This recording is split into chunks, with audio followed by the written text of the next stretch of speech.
സാറേ ഓക്കെ അല്ലേ?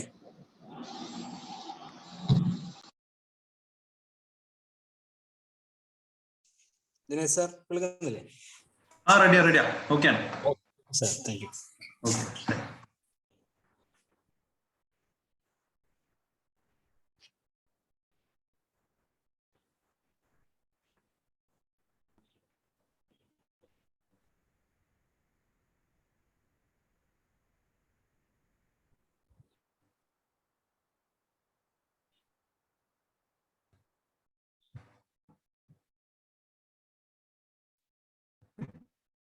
Good evening ആയിരുന്നു. എന്തോ ഒരു ചെറിയൊരു പ്രോബ്ലം, അതാണ് സ്റ്റാർട്ട് ചെയ്യാൻ ഡിലേ ചെയ്ത്. ഓക്കെ, ഇന്നലെ ചെയ്ത ഭാഗം എല്ലാവരും വായിച്ചു നോക്കിയിരുന്നു? ഇന്നലെ നമ്മൾ പഠിച്ച ഏരിയ എല്ലാവരും വായിച്ചു നോക്കിയിരുന്നു? കുഴപ്പമൊന്നുമില്ലല്ലോ? ഓക്കെ ആണ്, വായിച്ചു, സെറ്റ് അല്ലേ, റെഡി അല്ലേ? ആ ഏരിയ ഓക്കെ അല്ലേ? ആണല്ലോ.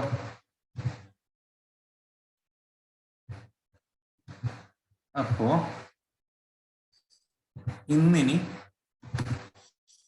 ഇന്നലത്തെ ബാക്കി, ഇന്നലെ നമ്മൾ ഇവിടെ നിർത്തിയ ലാസ്റ്റ് എടുത്ത ഏരിയ എന്ന് പറയുന്നത് എഫക്റ്റീവ് ഡേറ്റ്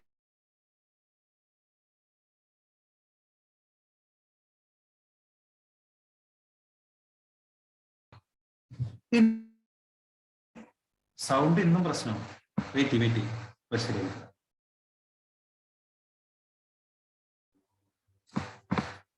ഇപ്പൊ ഓക്കെ ആയോ?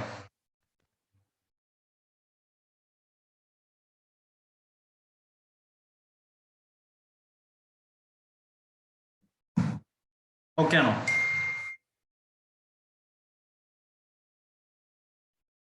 ഇപ്പൊ കേൾക്കുന്നുണ്ടല്ലോ, റെഡി അല്ലേ? സൗണ്ട് ഓക്കെ അല്ലേ?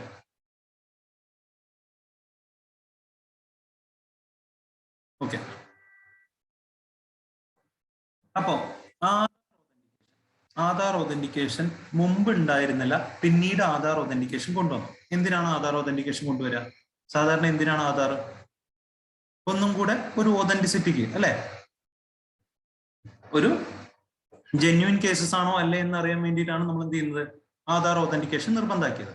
ഓക്കെ, അപ്പോ ആധാർ ഒതന്റിക്കേഷന്റെ ഒബ്ജക്റ്റ് എന്ന് പറയുന്നത് എന്തിനാണ്? ഫേക്ക് ഇൻവോയ്സ് തടയാനും ഡമ്മി അഡ്രസ്സിലുള്ള രജിസ്ട്രേഷനും അതേപോലെ ഒരേ സ്ഥലത്തിൽ തന്നെ ഒന്നിലധികം രജിസ്ട്രേഷൻ ഒക്കെ എടുക്കുന്നത് തടയാൻ വേണ്ടിയിട്ടാണ് എന്ത് ചെയ്യുന്നത്? ആധാർ ഒതന്റിക്കേഷൻ പ്രൊസീജിയർ കൊണ്ടുവന്നത്. മെയിൻലി ഈ ഫേക്ക് ഇൻവോയ്സ് എന്ന് പറയുന്ന സംഭവം എന്താണെന്ന് വെച്ച് കഴിഞ്ഞാൽ, ഞാനിപ്പോ രജിസ്റ്റർ ചെയ്തു. ഓക്കെ, ഞാൻ രജിസ്റ്റർ ചെയ്തു, ഞാൻ GST നിങ്ങൾക്ക് കുറെ ഇൻവോയ്സ് തന്നു, നിങ്ങൾ എന്റെ റെസിപ്പിയന്റ് ആണ്, നിങ്ങൾക്ക് കുറെ എന്താ പറയാ ഇൻവോയ്സ് തന്നു. അപ്പൊ നിങ്ങൾക്ക് എന്ത് കിട്ടും? ITC കിട്ടും അല്ലെ? ITC കിട്ടുമല്ലോ. ITC കിട്ടില്ലേ? ഓർമ്മ ഉണ്ടോ? Possession of A valid document. കുറച്ച് കണ്ടീഷൻസ് ഉണ്ടായിരുന്നു, അത് അവിടെ നിൽക്കട്ടെ. ഞാനിപ്പോ GSTR1 നിങ്ങൾക്ക് ഇൻവോയ്സ് ഇഷ്യൂ ചെയ്തു. ഞാൻ GSTR1 എന്ന് പറഞ്ഞ റിട്ടേൺ ഫയൽ ചെയ്യുമ്പോൾ അതിലെന്താണ്? എന്റെ ഔട്ട്വാർഡ് സപ്ലൈ ആണ് ഞാൻ ഫയൽ ചെയ്യുക. എന്താണ് എന്റെ ഔട്ട്വാർഡ് സപ്ലൈ? എന്റെ ഔട്ട്വാർഡ് സപ്ലൈ എന്ന് പറഞ്ഞു കഴിഞ്ഞാൽ എന്റെ സെയിലോ അല്ലെങ്കിൽ ഞാൻ ചെയ്ത സർവീസോ. അപ്പൊ ഞാൻ അത് അപ്ലോഡ് ചെയ്യുമ്പോൾ അത് ഓട്ടോമാറ്റിക്കലി നിങ്ങളുടെ എന്താണ്? ഇൻവാർഡ് സപ്ലൈ ആണ്. അപ്പൊ നിങ്ങളുടെ GSTR2 ഈ പറഞ്ഞ പർച്ചേസുകൾ റിഫ്ലക്ട് ആവും. ഓക്കെ, 2A 2Bയിൽ ഈ പറഞ്ഞ പർച്ചേസുകൾ റിഫ്ലക്ട് ആവും. ആക്ച്വലി കണ്ടീഷനിൽ പറയുന്നുണ്ട് എന്ത്? Tax should be actually paid to the government. ആര്? ഞാൻ ഗവൺമെന്റിലോട്ട് പേ ചെയ്യണം എന്ന് പറയുന്നുണ്ട്. പക്ഷേ നോർമൽ കേസിൽ ഇപ്പോ ശരിക്കും നടന്നുകൊണ്ടിരിക്കുന്ന രീതി പ്രകാരം എന്താണ്? ആക്ച്വലി പേ ചെയ്തില്ല എങ്കിലും ഇൻവോയ്സ് 1 ഫയൽ ചെയ്ത് കഴിഞ്ഞാൽ നമ്മൾ പഠിച്ച പോലെ 110% എന്ത് കിട്ടും? 110% ITC കിട്ടും. ഇപ്പൊ ഞാൻ 1 ഞാൻ ഫയൽ ചെയ്തതിന്റെ 110% എനിക്ക് എന്ത് കിട്ടും? ITC കിട്ടും. ഓക്കെ, എനിക്കല്ല, നിങ്ങൾക്ക് കിട്ടും. ഞാൻ ഔട്ട്വാർഡ് ആണല്ലോ ചെയ്യുന്നത്. നിങ്ങളുടെ ഇൻവാർഡില് നിങ്ങൾക്ക് 110% ITC കിട്ടും. ഓക്കെ, അവിടെ ആക്ച്വലി പെയ്ഡ് ആയിരിക്കണം എന്ന് പറയുന്നുണ്ടെങ്കിലും അത് എന്താണ്? ആക്ച്വലി ചെക്ക് ചെയ്യപ്പെടുന്നില്ല.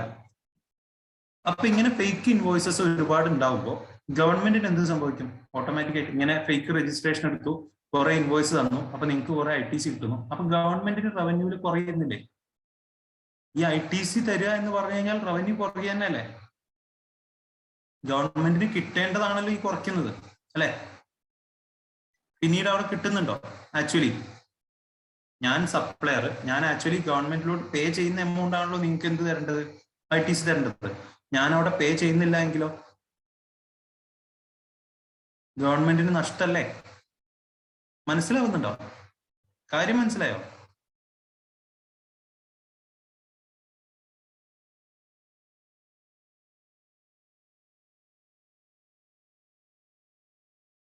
സൗണ്ട് ഇപ്പോഴും പ്രശ്നമുണ്ടോ? ഇത്രേ ഉള്ളൂ. ആധാർ ഓതന്റിക്കേഷൻ കൊണ്ടുവന്നതിന്റെ കാരണം എന്ന് പറഞ്ഞാൽ, ഞാൻ ഒരു സപ്ലയർ ആണെന്ന് വിചാരിച്ചോ, നിങ്ങളൊക്കെ എന്റെ റെസിപ്പിയൻസ്. അപ്പൊ ഞാൻ ഒരു രജിസ്ട്രേഷൻ എടുത്തിട്ടുണ്ട്.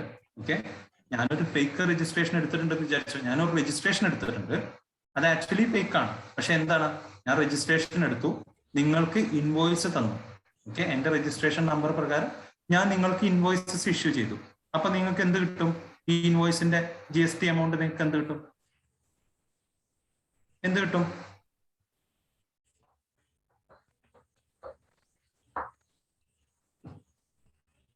ആക്ച്വൽ സിനാരിയോയില് നമ്മൾ പഠിച്ച കണ്ടീഷൻസ് ഒക്കെ ഉണ്ട്. ഓക്കെ, കണ്ടീഷൻസ് ഒക്കെ ഉണ്ട്. പക്ഷെ ആക്ച്വൽ സിനാരിയോയിൽ എന്താ സംഭവിക്കുന്നതെന്ന് വെച്ച് കഴിഞ്ഞാൽ, ഞാൻ നിങ്ങൾക്ക് ഇൻവോയ്സ് തരുന്നു, നിങ്ങളുടെ കയ്യിൽ ഇൻവോയ്സ് ഉണ്ടോ? ഞാൻ അത് 1 അപ്ലോഡ് ചെയ്യുന്നുണ്ടോ?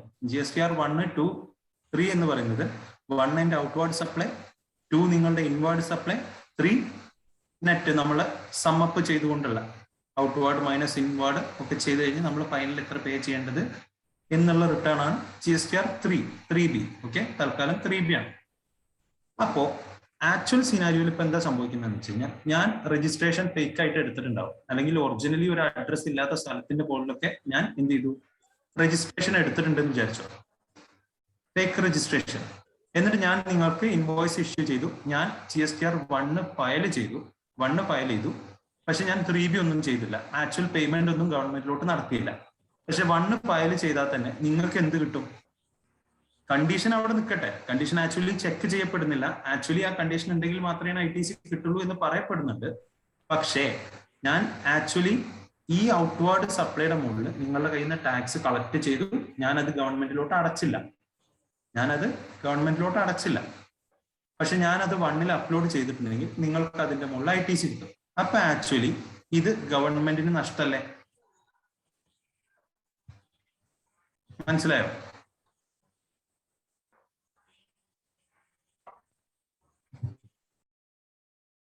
മനസ്സിലായോ?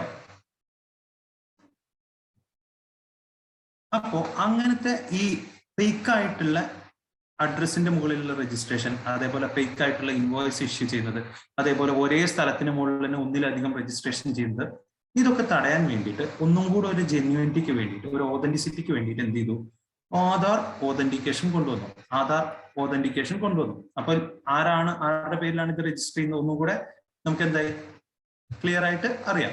ഓക്കെ, അപ്പൊ അതിന് വേണ്ടിയിട്ടാണ് എന്ത്, ആധാർ ഓതന്റിക്കേഷൻ കൊണ്ടുവന്നത്. സിംപ്ലി ഇതാണ് ആധാർ ഓതന്റിക്കേഷൻ കൊണ്ടുവന്നതിന്റെ റീസൺ. ഓക്കെ, ഇനി ഇതില് നമുക്ക് പഠിക്കാനുള്ളത് 25, 6A, 6B, 6C, 6D 4 sections പഠിക്കാനുണ്ട്. ഓക്കെ, ഇത് വലിയ പ്രശ്നമൊന്നുമില്ല, ഈസി സാധനമാണ്. ആരാണ് എപ്പോഴാണ് എന്ത് ചെയ്യേണ്ടത്, ആധാർ ഓതന്റിക്കേഷൻ ചെയ്യേണ്ടത്, ഇത്രയും കാര്യങ്ങളുള്ളൂ. ഓക്കെ, അപ്പോ സെക്ഷൻ 25 സബ്സെക്ഷൻ 6A പറഞ്ഞത് എന്താണെന്ന് വെച്ച് കഴിഞ്ഞാൽ, person already registered under GST. Okay, person already registered under GST എന്ന് വെച്ച് കഴിഞ്ഞാൽ രജിസ്റ്റേർഡ് പേഴ്സൺ, ഞാനിപ്പോ ഓൾറെഡി രജിസ്റ്റർ ചെയ്ത ആളാണോ എന്നുള്ളതാണ് നമ്മൾ ചോദിച്ചത്. അങ്ങനെയാണെങ്കിൽ അവിടെ ആധാർ ഓതന്റിക്കേഷൻ എപ്പോൾ ചെയ്യേണ്ടി വരും? അപ്പൊ ചെയ്യേണ്ട സമയം എന്ന് പറഞ്ഞാൽ, ആധാർ ഓതന്റിക്കേഷൻ നമ്മൾ ഒന്നുകിൽ ആധാർ OTP വെച്ച് ഓതന്റിക്കേഷൻ ചെയ്ത് വാലിഡേറ്റ് ചെയ്യണം, ഒന്നുകിൽ ഓതന്റിക്കേഷൻ ചെയ്യണം, ആധാർ ഓതന്റിക്കേഷൻ ചെയ്യണം, അല്ലെങ്കിൽ എന്താണ്, നമ്മളുടെ ആധാർ കൈവശമുള്ളതിന്റെ പ്രൂഫ് സബ്മിറ്റ് ചെയ്യണം. ഓക്കെ, പ്രിസ്ക്രൈബ്ഡ് ഫോമില് എന്ത് ചെയ്യണം? സെക്ഷൻ 25 6A പറഞ്ഞത് എന്താ, person already registered under GST എന്ന് വെച്ച് കഴിഞ്ഞാൽ registered person. Okay, registered person registered person എന്ത് ചെയ്യണം? ഓതന്റിക്കേഷൻ ചെയ്യണം, അല്ലെങ്കിൽ പ്രൂഫ് നമ്മളെ പൊസഷൻ കയ്യിൽ ആധാർ നമ്പർ കയ്യിലുള്ളതിന്റെ കൈവശമുള്ളതിന്റെ പ്രൂഫ് എന്ത് ചെയ്യണം? സബ്മിറ്റ് ചെയ്യണം പ്രിസ്ക്രൈബ് ചെയ്തിട്ടുള്ള ഫോമിൽ. ഓക്കെ, അത് പ്രകാരം അവർ പറഞ്ഞിട്ടുള്ള നിർദ്ദേശിച്ച ഫോം പ്രകാരം എന്ത് ചെയ്യണം? ഒന്നുകിൽ ആധാർ ഓതന്റിക്കേഷൻ ചെയ്യണം, അല്ലെങ്കിൽ ആധാർ നമ്പർ കൈവശമുള്ളതിന്റെ പ്രൂഫ് സബ്മിറ്റ് ചെയ്യണം. ഓക്കെ, ഇത് സബ്മിറ്റ് ചെയ്യേണ്ട സമയം 21 ഓഗസ്റ്റ് 2020 ആണ്. ഓൾറെഡി രജിസ്റ്റേർഡ് പേഴ്സന്റെ കാര്യം പറയുന്നത് കേട്ടോ. 21 ഓഗസ്റ്റ് 2020 ശേഷമുള്ള ആൾക്കാർ ഏതിൽ വരും? നമ്മൾ ഈ പറഞ്ഞ person applying four fresh registration, പുതുതായിട്ട് രജിസ്ട്രേഷൻ എടുക്കുന്ന കാറ്റഗറിയിൽ വരും. അപ്പൊ ഞാനിപ്പോ ഓൾറെഡി രജിസ്റ്റേർഡ് പേഴ്സൺ ആണ് 21 ഓഗസ്റ്റിന് മുമ്പ്. ഓക്കെ, അങ്ങനെയാണ് പറഞ്ഞിരുന്നത്. പക്ഷെ ഇപ്പോഴും ഓൾറെഡി 21 ഓഗസ്റ്റിന് മുമ്പുള്ള ആൾക്കാർക്ക് ഇപ്പോഴും എന്ത് ചെയ്യാം? ആധാർ ഓതന്റിക്കേഷൻ ചെയ്യാനുള്ള ഓപ്ഷൻ അവിടെ അവൈലബിൾ ആണ്. അത് വേറെ കാര്യം. ആക്ച്വലി എന്ത് പറഞ്ഞിട്ടുണ്ട്? ടൈം ലിമിറ്റ് 21 ഓഗസ്റ്റ് 2020 എന്ന് പറഞ്ഞിട്ടുണ്ട്. ഞാൻ ജസ്റ്റ് നിങ്ങളുടെ അറിവിന് വേണ്ടി പറയാന്നുള്ളൂ. ആക്ച്വലി ഇപ്പോഴും എന്ത് ചെയ്യാം? മുമ്പ് രജിസ്റ്റർ ചെയ്ത ആൾക്കാർക്ക് ആധാർ ഓതന്റിക്കേഷൻ ചെയ്യാം. ക്ലിയർ? മനസ്സിലായോ? ക്ലിയർ അല്ലേ?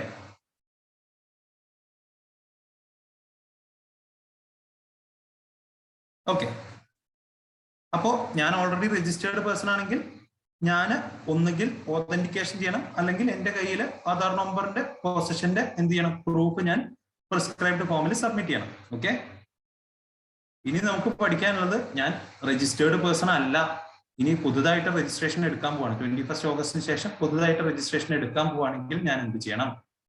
ഓക്കെ, പിന്നെ ഞാൻ ആധാർ ഓതന്റിക്കേഷൻ ചെയ്തില്ല എങ്കിൽ അവിടെ എനിക്ക് മറ്റെന്തെങ്കിലും ഓപ്ഷൻ ഉണ്ടോ? ആധാർ ഓതന്റിക്കേഷൻ ചെയ്യാത്ത കേസിൽ രജിസ്ട്രേഷൻ ചെയ്യുന്നത് ഗവൺമെന്റിന് എന്താണ്? ഇൻകം കിട്ടുന്ന പരിപാടി തന്നെയല്ലേ? രജിസ്ട്രേഷൻ ചെയ്ത ആളല്ലേ ടാക്സ് കളക്ട് ചെയ്ത് ഗവൺമെന്റിലോട്ട് തരാം. അപ്പൊ ഒരു ആധാർ ഓതന്റിക്കേഷൻ ചെയ്തില്ല എന്ന് വെച്ചിട്ട് മറ്റെന്തെങ്കിലും ഒരു ഓപ്ഷൻ ഗവൺമെന്റ് കൊണ്ടുവരാതിരിക്കുമോ? ആധാർ ഓതന്റിക്കേഷൻ തന്നെ ചെയ്യണമെന്ന് വാശി പിടിക്കുമോ? നിങ്ങളാണ് ഗവൺമെന്റ് എന്ന് വിചാരിക്കുക. ആധാർ ഓതന്റിക്കേഷൻ മാത്രമേ ഓപ്ഷൻ വയ്ക്കുള്ളൂ, അതോ ആധാർ ഓതന്റിക്കേഷൻ ഇല്ല എങ്കിൽ മറ്റെന്തെങ്കിലും നിങ്ങൾ കൊണ്ടുവരുമോ? നിങ്ങൾക്ക് ഇൻകം കിട്ടുന്ന കേസല്ലേ, കൊണ്ടുവരുമോ?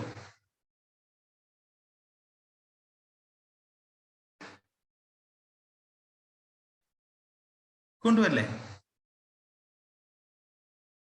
എന്തൊക്കെ പറ്റും എന്നുള്ളത് നമുക്ക് വരാൻ ശ്രമിക്കട്ടെ.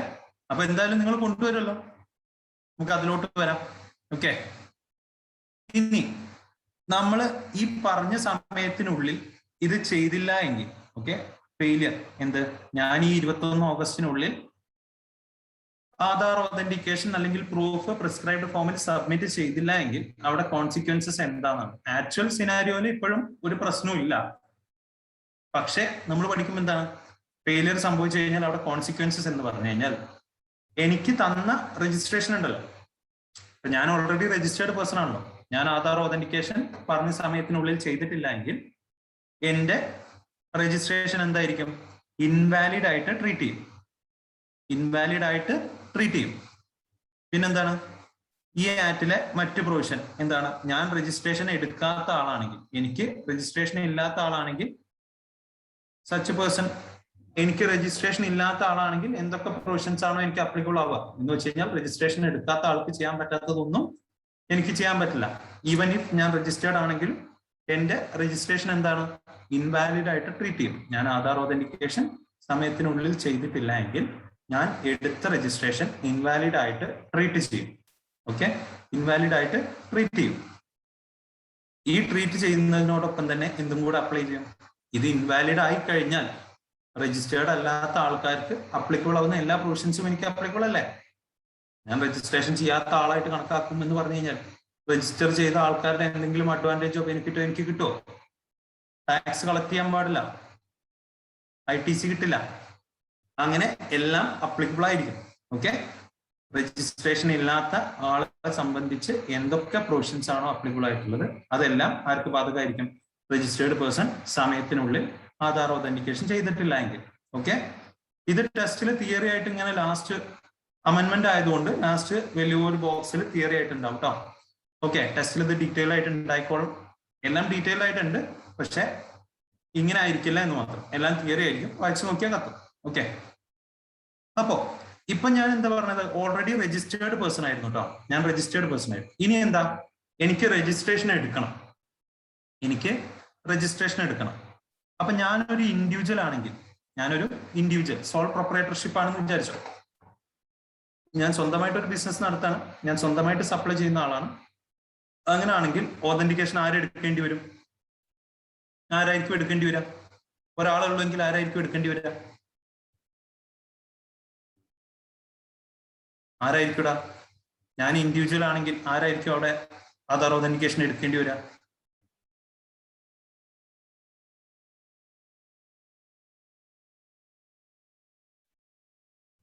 ഇൻഡിവിജ്വൽ ഞാൻ തന്നെ അല്ലേ? ഞാൻ തന്നെ അല്ലേ? ആർക്കും ഡൗട്ട് ഒന്നുമില്ലല്ലോ. ഇതാണ് ഇവർ ഇത്ര കാര്യമായിട്ട് പറഞ്ഞുള്ളത്, ഒന്നും വലിയ സംഭവമല്ല. ഓക്കെ. അപ്പൊ എന്താണ്, ഇൻഡിവിജ്വൽ ആണെങ്കിൽ ആധാർ ഓതന്റിക്കേഷൻ ആര് ചെയ്യണം? ഇൻഡിവിജ്വൽ എന്ത് ചെയ്യണം? ഓതന്റിക്കേഷൻ അല്ലെങ്കിൽ പ്രൂഫ് ഹാജരാക്കണം. ഓക്കെ. നമ്മൾ നേരത്തെ പറഞ്ഞ പോലെ തന്നെ ഒന്നുകിൽ ഓതന്റിക്കേഷൻ ചെയ്യണം, അല്ലെങ്കിൽ ആധാർ നമ്പർ കൈവശമുള്ളതിന്റെ പ്രൂഫ് പ്രിസ്ക്രൈബ്ഡ് ഫോമിൽ സബ്മിറ്റ് ചെയ്യണം. ഓക്കെ. 25(6)(b). ക്ലിയർ അല്ലേ കേസ്? ഇൻഡിവിജ്വൽ ആണെങ്കിൽ ഇൻഡിവിജ്വൽ സബ്മിറ്റ് ചെയ്യണം. ഇനി 25(6)(c) എന്താണ്? ആദ്യം 6A പറഞ്ഞു, എന്ത്? Already registered person. 6B എന്താണ്? ഇനി രജിസ്ട്രേഷൻ എടുക്കാൻ പോകുന്ന ഒരു ഇൻഡിവിജ്വലിന്റെ കേസ്.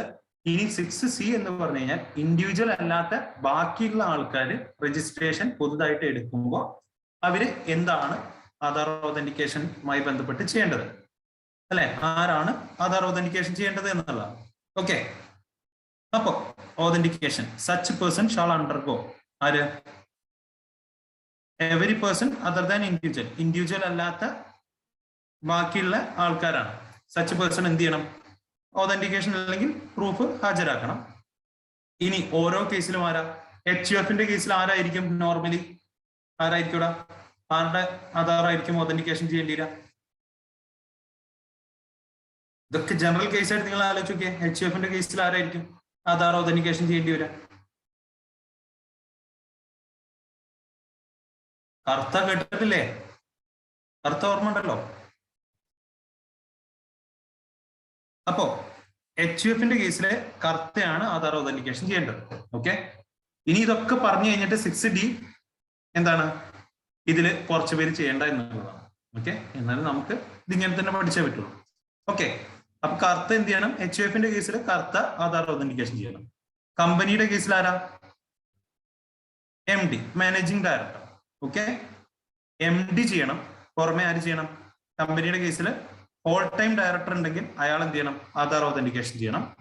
MD ചെയ്യണം, ഹോൾ ടൈം ഡയറക്ടർ ചെയ്യണം. പിന്നെ ഓതറൈസ്ഡ് സിഗ്നേച്ചറി ആരെങ്കിലും ഉണ്ടെങ്കിൽ അയാളും ചെയ്യണം. കമ്പനിയുടെ കേസിൽ ഓതറൈസ്ഡ് സിഗ്നേച്ചറി ആരെങ്കിലും ഉണ്ടെങ്കിൽ അയാളും ചെയ്യണം.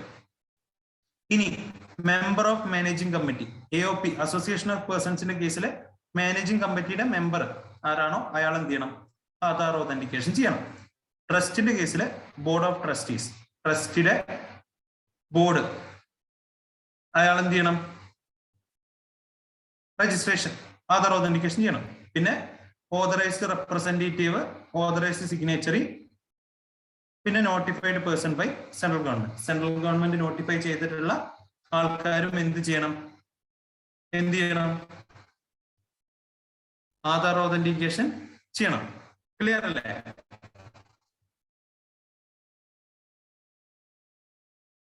അല്ലേ?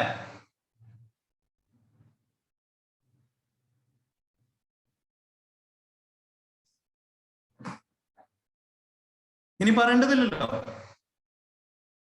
എല്ലാം ഓക്കെ അല്ലേ? HUFന്റെ കേസിൽ കർത്ത, കമ്പനിയുടെ കേസിൽ MD, whole time director, authorise signatory ഉണ്ടെങ്കിൽ അയാൾ, റെപ്രസെന്റേറ്റീവ് ഉണ്ടെങ്കിൽ അയാൾ, AOP ആണെങ്കിൽ member of managing committee, trust ആണെങ്കിൽ board of trustees. Board of trustees എന്ന് പറഞ്ഞാൽ എലക്ടഡ് ഗ്രൂപ്പ്, ഒരു ഗ്രൂപ്പ് ആൾക്കാരുണ്ടാവും. എന്താ? ട്രസ്റ്റ് എലക്ട് ചെയ്ത്, ഇതിന്റെ നടത്തിപ്പിന് വേണ്ടി നമ്മൾ എലക്ട് ചെയ്യുന്ന ആൾക്കാരാണ് ബോർഡ് ഓഫ് ട്രസ്റ്റീസ്.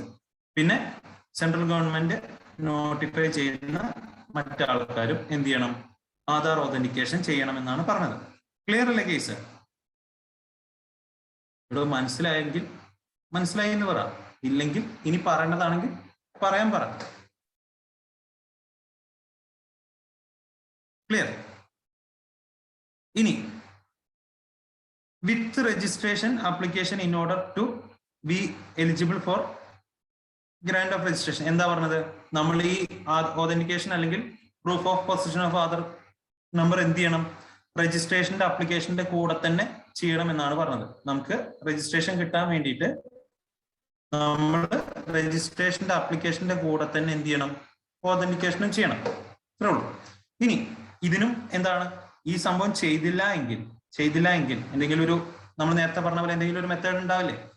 അപ്പോ നമ്മൾ ആധാർ ഓതന്റിക്കേഷൻ ചെയ്തിട്ടില്ല എങ്കിൽ രജിസ്ട്രേഷൻ എങ്ങനെയാണ് ഗ്രാന്റ് ചെയ്യുക? Only after physical verification of place of business in presence of said person. ആരുടെ ആണോ രജിസ്ട്രേഷൻ എടുക്കുന്നത് അയാളുടെ ഫിസിക്കൽ പ്രസൻസിൽ, എവിടെ? അയാളുടെ പ്ലേസ് ഓഫ് ബിസിനസ് വെരിഫൈ ചെയ്തതിന് ശേഷം മാത്രമേ നമുക്ക് എന്ത് ചെയ്യുള്ളൂ? രജിസ്ട്രേഷൻ ഗ്രാന്റ് ചെയ്ത് തരുള്ളൂ. ക്ലിയർ? ഞാൻ ആധാർ ഓതന്റിക്കേഷൻ ചെയ്തിട്ടില്ല എങ്കിൽ എനിക്ക് എപ്പോൾ മാത്രമേ എന്ത് തരുള്ളൂ? രജിസ്ട്രേഷൻ തരുള്ളൂ.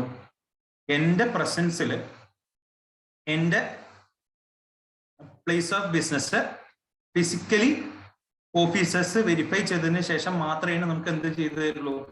രജിസ്ട്രേഷൻ ഗ്രാന്റ് ചെയ്ത് തരുള്ളൂ. ഇത്രയേ ഉള്ളൂ കേസ്. ക്ലിയർ അല്ലേ? Okay.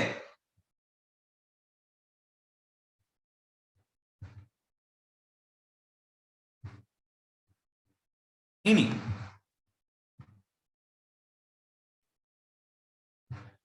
if Aadhaar number is not assigned, Aadhaar number കിട്ടിയിട്ടില്ല എങ്കിൽ എന്താണ്? The person shall be offered alternative and viable means of identification as central government may notify on recommendation of council. Council recommendation പ്രകാരം central ഗവൺമെന്റിന് മറ്റ് മാർഗങ്ങൾ എന്തിന്? നമ്മളുടെ രജിസ്ട്രേഷൻ ഗ്രാന്റ് ചെയ്തു തരാൻ വേണ്ടിയിട്ട് മറ്റു മാർഗങ്ങളും കൂടെ സെൻട്രൽ ഗവൺമെന്റ് എന്ത് ചെയ്യും? കൊണ്ടുവരും. ഓക്കെ. നോർമലി എന്താ ചെയ്യാം? ഫിസിക്കൽ വെരിഫിക്കേഷൻ ആണ് നടത്തുക. Normally physical verification of physical verification of place of business ആണ് ചെയ്യാം. ഇനി 6D എന്ന് പറയുന്നത് എന്താ? Non applicability of authentication procedure. ആർക്കൊക്കെയാണ് ഓതന്റിക്കേഷൻ പ്രൊസീജിയർ അപ്ലിക്കബിൾ അല്ലാത്തത്? നേരത്തെ നമ്മൾ അപ്ലൈ ചെയ്യുന്ന ആൾക്കാർ പറഞ്ഞു, ഇനി അപ്ലൈ ചെയ്യാത്ത ആൾക്കാർ പറഞ്ഞു. അതിലെന്ത് ചെയ്യും? നേരത്തെ നമ്മൾ പറഞ്ഞ ആൾക്കാർ കൂടെ പെടും. ഓക്കെ. ആദ്യം ആർക്കൊക്കെ അപ്ലൈ ചെയ്യുമെന്ന് പറഞ്ഞു. നെറ്റ് നമ്മൾ പഠിക്കേണ്ട കാര്യം ഞാനൊരു ബോക്സ് ആക്കി വെച്ചിട്ടുണ്ട്. ഓക്കെ, അത് നമുക്ക് പറയാം. ഇനി the provision of rule 25 6A 6B 6D shall apply to such person or class of person or any state or union territory shall not apply ആണ് കേട്ടോ. ആർക്കൊക്കെ പെടില്ല എന്നുള്ളതാണ്. Such person or class of person or any state or union territory or part thereof. Okay.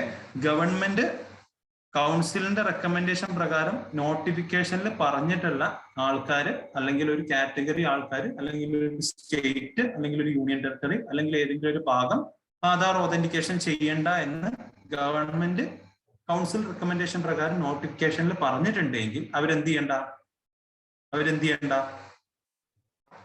Aadhaar authentication ചെയ്യണ്ട. Clear അല്ലേ സാധനം? Government council recommendation പ്രകാരം നോട്ടിഫിക്കേഷനിൽ പറയാണ്, ഇന്ന ആള്, ഇന്ന കാറ്റഗറി ആൾക്കാർ, അല്ലെങ്കിൽ ഇന്ന സ്റ്റേറ്റ്, ഇന്ന യൂണിയൻ ടെറിട്ടറി, അല്ലെങ്കിൽ ഇന്ന ഭാഗത്തിലുള്ള ആൾക്കാർ ആധാർ ഓതന്റിക്കേഷൻ ചെയ്യണ്ട എന്ന് ഗവൺമെന്റ് പറഞ്ഞിട്ടുണ്ടെങ്കിൽ അയാള് ആധാർ ഓതന്റിക്കേഷൻ ചെയ്യണ്ട. ക്ലിയർ? റെഡി അല്ലേ? ഇനി ഇപ്പൊ നമ്മൾ നേരത്തെ പറഞ്ഞ ആൾക്കാരും ഇതിൽ വരും കേട്ടോ. നോട്ടിഫിക്കേഷൻ നമ്പർ 17/2020 എന്ത് ചെയ്തത്? നോട്ടിഫിക്കേഷൻ നമ്പർ 17/2020 ഈ പറഞ്ഞ ഒരു കാറ്റഗറി ആൾക്കാർ എന്ത് ചെയ്യണ്ട എന്ന് പറഞ്ഞത്? രജിസ്ട്രേഷൻ ചെയ്യേണ്ട എന്ന് പറഞ്ഞത്. ഓക്കെ. അപ്പോ അതില് ആർക്കാണ് അപ്ലിക്കബിൾ അല്ലാത്തത് എന്നാ പറഞ്ഞത്. അപ്പൊ നമ്മൾ ആർക്കാണ് അപ്ലിക്കബിൾ എന്ന് പഠിച്ചാൽ പോരെ. അപ്പോ authentication applicable to following categories of person. Individual ചെയ്യണം. ഓക്കെ. ഇൻഡിവിജ്വൽ ആധാർ ഓതന്റിക്കേഷൻ ചെയ്യണം. Authorised signatories of all types. എല്ലാ ടൈപ്പ്, ഇപ്പോ കമ്പനി ആയിക്കോട്ടെ, പാർട്ട്ണർഷിപ്പ് ആയിക്കോട്ടെ, ആരോ ആയിക്കോട്ടെ, ഓക്കെ, AOP ആയിക്കോട്ടെ, ഓതറൈസ്ഡ് സിഗ്നേച്ചറി ഉണ്ടെങ്കിൽ ഓതറൈസ്ഡ് സിഗ്നേച്ചറി നിർബന്ധമായിട്ടും എന്ത് ചെയ്യണം? ആധാർ ഓതന്റിക്കേഷൻ ചെയ്യണം. ഇനി മാനേജിങ് അല്ലെങ്കിൽ ഓതറൈസ്ഡ് പാർട്ട്നേഴ്സ് നിർബന്ധമായിട്ടും എന്ത് ചെയ്യണം?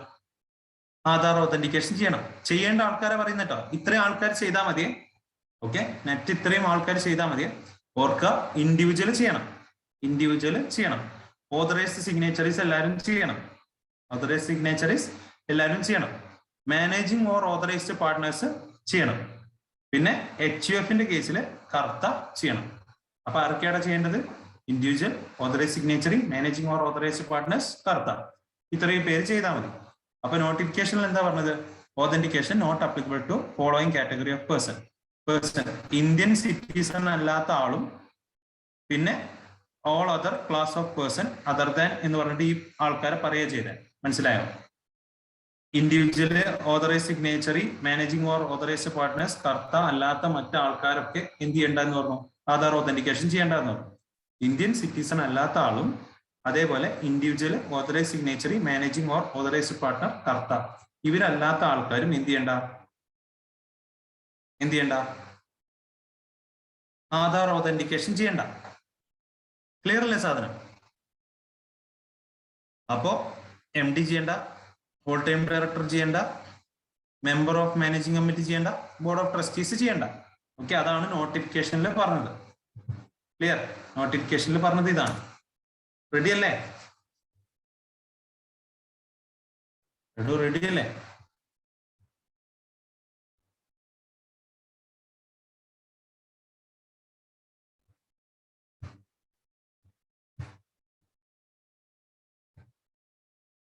ഓക്കെ, ഇനി നിങ്ങൾ ആലോചിച്ച് നോക്കിയേ, ഇതും കൂടെ പഠിച്ച ഫുൾ കാര്യം ക്ലിയർ അല്ലേ?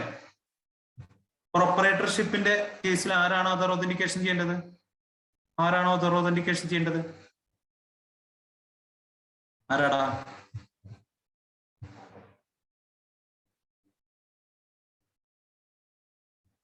ഇൻഡിവിജ്വലിന്റെ കേസിൽ ഇൻഡിവിജ്വൽ അല്ലെ? പ്രൊപ്പറേറ്റർ. ഇനി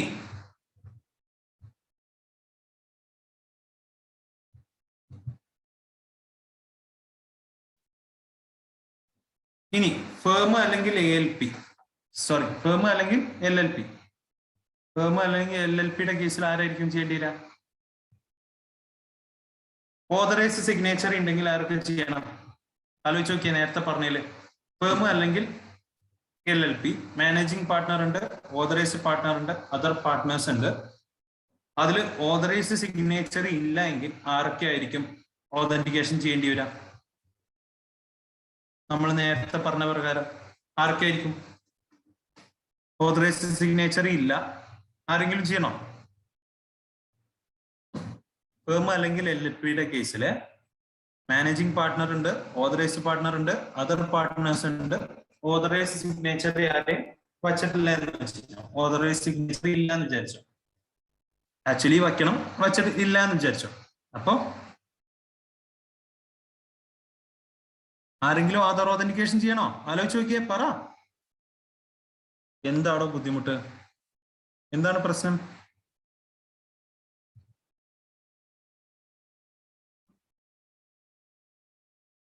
എന്താണ് സീൻ? ആർക്കും ഒരു ഐഡിയ ഇല്ലേ? ആരൊക്കെയാണ് ആക്ച്വലി ചെയ്യേണ്ട ആൾക്കാര്? ആരൊക്കെയാണ് ചെയ്യേണ്ട ആൾക്കാര്? ഒന്ന് പറഞ്ഞേ, എല്ലാവരും ഒന്ന് ടൈപ്പ് ചെയ്തേ, എല്ലാവരും ഒന്ന് ടൈപ്പ് ചെയ്ത് അയച്ചേ. ആർക്കാണ് ചെയ്യേണ്ടത്?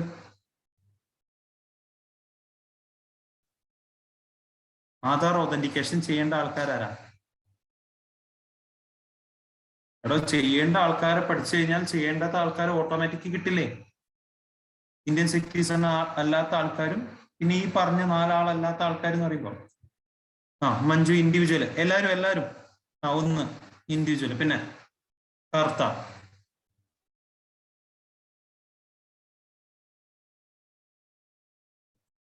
പിന്നെ ആരാ?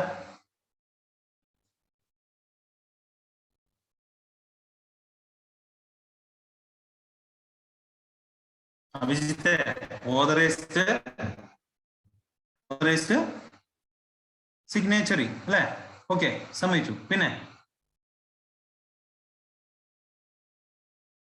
പാർട്ട്ണർ ഏത് പാർട്ട്നേഴ്സാ? മാനേജിങ്ങും ഓതറൈസ്ഡ് പാർട്ട്നേഴ്സും. മാനേജിംഗ് കമ്മീഷണർ, മാനേജിംഗ് പാർട്ട്നേഴ്സും ഓതറൈസ്ഡ് പാർട്ട്നേഴ്സും. അപ്പൊ ഈ കേസിൽ ആർക്ക് ചെയ്യേണ്ടി വരും?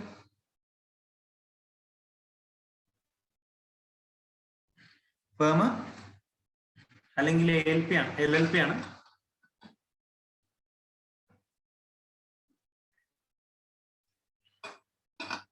ഫേം അല്ലെങ്കിൽ LLP ആണ്. മാനേജിങ്ങും ഓതറൈസ്ഡ് പാർട്ട്ണറും ചെയ്യണം. ഇനി ഓതറൈസ്ഡ് സിഗ്നേച്ചർ ഉണ്ടെങ്കിലോ?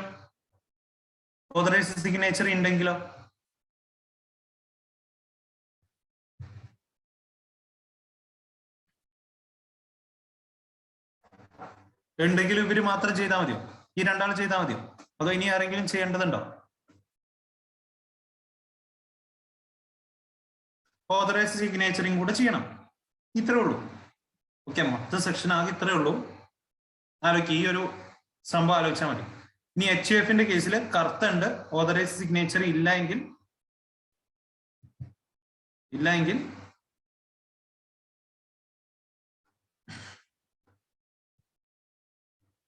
കറുത്ത.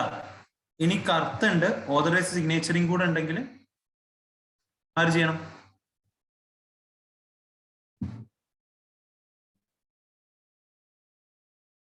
കർത്തയും ഓതറൈസും ചെയ്യണം അല്ലെ? ഇനി കമ്പനി അല്ലെങ്കിൽ ബോഡി കോർപ്പറേറ്റ് കമ്പനി എന്ത് ചെയ്യണം? MD ഉണ്ട്, ഓൾ ടൈം ഡയറക്ടർ ഉണ്ട്, അതർ ഡയറക്ടർ ഉണ്ട്, ഒരു ഓതറൈസ്ഡ് സിഗ്നേച്ചറി ഉണ്ടാവുമല്ലോ. അപ്പൊ ഒരു ഓതറൈസ്ഡ് സിഗ്നേച്ചറി ഉണ്ട്. ആരാണോ ആധാർ ഓതന്റിക്കേഷൻ ചെയ്യേണ്ടത്?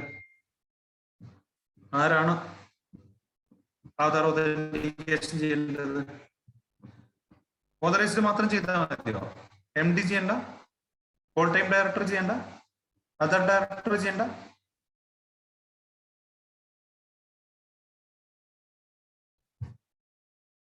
വേണ്ടെങ്കിൽ വേണ്ട, നിങ്ങൾക്ക് വേണ്ടെങ്കിൽ വേണ്ട, ചെയ്യണ്ട.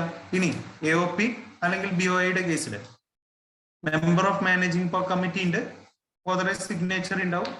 ആരാ? ഓതറൈസ്ഡ്. ട്രസ്റ്റ് ആണെങ്കിലോ ബോർഡ് ഓഫ് മെമ്പേഴ്സും ഉണ്ടാവും, ഓതറൈസ്ഡ് സിഗ്നേച്ചർ ഉണ്ട്. ആരാവും?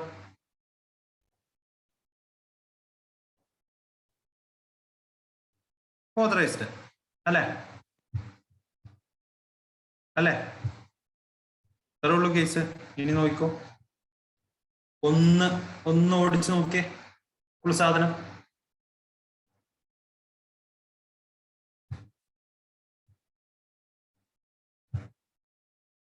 ഇതാലോചിച്ചാൽ മതി കേട്ടോ, ആരാ ചെയ്യേണ്ടത് എന്നുള്ളത് കിട്ടാൻ ഈ ഒരു ബോക്സ് ആലോചിച്ചാൽ മതി. അപ്പൊ കർത്ത, മാനേജിംഗ് അല്ലെങ്കിൽ authorised partner, individual, authorised signatory of all type. ഈ പറഞ്ഞ ആൾക്കാർ മാത്രം എന്ത് ചെയ്താൽ മതി? ആധാർ ഓതന്റിക്കേഷൻ ചെയ്താൽ മതി. നോട്ടിഫിക്കേഷൻ നമ്പർ 17/2020 പ്രകാരം ഈ പറഞ്ഞ ആൾക്കാർ മാത്രം എന്ത് ചെയ്താൽ മതി? ആധാർ ഓതന്റിക്കേഷൻ ചെയ്താൽ മതി. ക്ലിയർ അല്ലേ? ഓക്കെ അല്ലേ? മുന്നോട്ട് പോയിക്കൂടെ? ഒന്ന് വായിച്ചു നോക്കി റെഡി ആയാൽ പറഞ്ഞോ.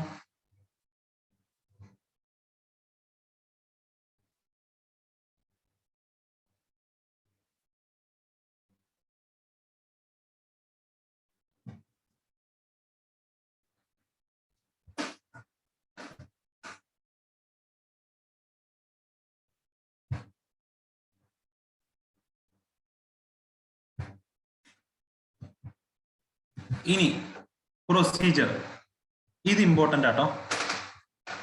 പ്രൊസീജിയർ ഇമ്പോർട്ടൻ്റ് ആണ്. ഒന്നുമില്ല, സിമ്പിൾ സാധനം. നമ്മൾ നേരത്തെ പറഞ്ഞ കാര്യം തന്നെയാണ്. ആധാർ ഓതന്റിക്കേഷൻ എത്ര ദിവസത്തിനുള്ളിൽ ചെയ്യണം, ചെയ്തില്ല എങ്കിൽ എന്താണ് വരിക എന്നുള്ള കാര്യങ്ങൾ. ഓക്കെ, അപ്പോ പ്രൊസീജിയർ റൂൾ 84A പ്രകാരം, റൂൾ 9 പ്രകാരം രജിസ്ട്രേഷൻ ആൻഡ് ആധാർ ഓതന്റിക്കേഷൻ എങ്ങനെയാണ്, രണ്ടും കൂടെ എങ്ങനെയാണ് ചെയ്യാന്നുള്ളതാണ്. അപ്പോൾ അപ്ലിക്കേഷന്റെ കൂടെ തന്നെ ആധാർ ഓതന്റിക്കേഷൻ ഓപ്റ്റ് ചെയ്തിട്ടുണ്ട് എങ്കിൽ, ഓക്കെ, അപ്ലിക്കേഷന്റെ കൂടെ തന്നെ ആധാർ ഓതന്റിക്കേഷൻ ഓപ്റ്റ് ചെയ്തിട്ടുണ്ട് എങ്കിൽ ആധാർ ഓതന്റിക്കേഷൻ 15 ദിവസത്തിനുള്ളിൽ ചെയ്തിട്ടുണ്ടോ നോക്കാം. Okay, Aadhaar authentication successfully done within 15 days. 15 ദിവസത്തിനുള്ളിൽ ചെയ്തിട്ടുണ്ടോ നോക്കാം. ഓക്കെ, മനസ്സിലായോ? അപ്പോ 15 ദിവസത്തിനുള്ളിൽ നമ്മൾ ആധാർ ഓതന്റിക്കേഷൻ ചെയ്യണം. അല്ലെങ്കിൽ 15ാമത്തെ ദിവസം നമ്മൾ എന്തായിട്ട് കണക്കാക്കും? അപ്ലിക്കേഷൻ ചെയ്ത ഡേറ്റ് ആ 15ാമത്തെ ദിവസമായിട്ട് കണക്കാക്കും. ഓക്കെ, പറയാം. അപ്പോ അപ്ലിക്കേഷന്റെ കൂടെ തന്നെ ആധാർ ഓതന്റിക്കേഷൻ ഓപ്റ്റ് ചെയ്തു. അപ്പൊ GST രജിസ്ട്രേഷനിൽ 2 പാർട്ട് ഉണ്ടാവും. പാർട്ട് എ എന്ന് പറയുന്നത് നമ്മളെ നെയിം, ബിസിനസിന്റെ നെയിം, അതേപോലെ PAN, mobile number, email ID, ഈ പറഞ്ഞ ഏരിയാസ് ആവും. പിന്നെ അങ്ങോട്ട് ഓതറൈസ് സിഗ്നേച്ചർ ആരാണ്? അതില് ലാസ്റ്റന്റെ മുമ്പുള്ള ഓപ്ഷനാണ് ആധാർ ഓതന്റിക്കേഷൻ ഓപ്റ്റ് ചെയ്യുന്നത്. അപ്പൊ അങ്ങനെ ഓപ്റ്റ് ചെയ്തിട്ടുണ്ട് എങ്കിൽ 15 ദിവസത്തിനുള്ളിൽ ആധാർ ഓതന്റിക്കേഷൻ ചെയ്യണം.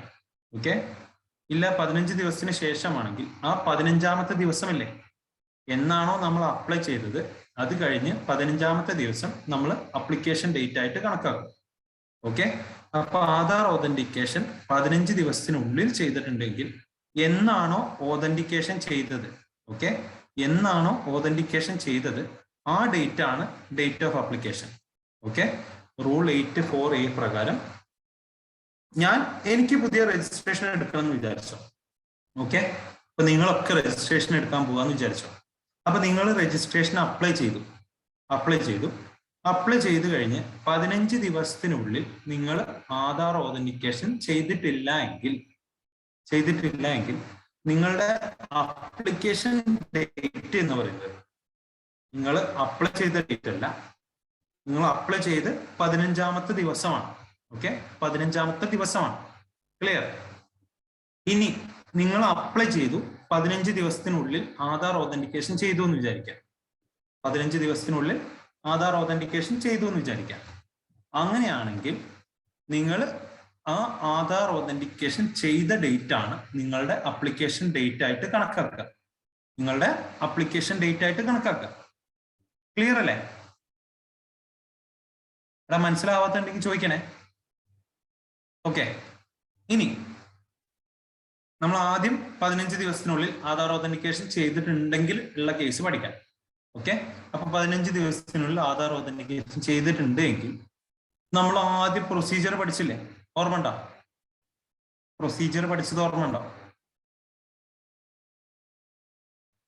ഇന്നലെ പഠിച്ചില്ലടാ. ആ പ്രൊസീജിയറിൽ നമ്മൾ അപ്ലൈ ചെയ്ത് കഴിഞ്ഞാൽ ഡേറ്റ് ഓഫ് അപ്ലിക്കേഷൻ എന്ന് പറയുന്നത് എന്നാണോ ആധാർ ഓതന്റിക്കേഷൻ ചെയ്തത് ആ ഡേറ്റ് ആണ് നമ്മൾ ഡേറ്റ് ഓഫ് അപ്ലിക്കേഷൻ ആയിട്ട് കണക്കാക്കുക. ഓക്കെ, 1-ാം തീയതി ഞാൻ അപ്ലിക്കേഷൻ കൊടുത്തു, 4-ാം തീയതിയാണ് ഞാൻ ആധാർ ഓതന്റിക്കേഷൻ ചെയ്തത് എങ്കിൽ എന്റെ ഡേറ്റ് ഓഫ് അപ്ലിക്കേഷൻ ഏതായിട്ടാ കണക്കാക്കുക?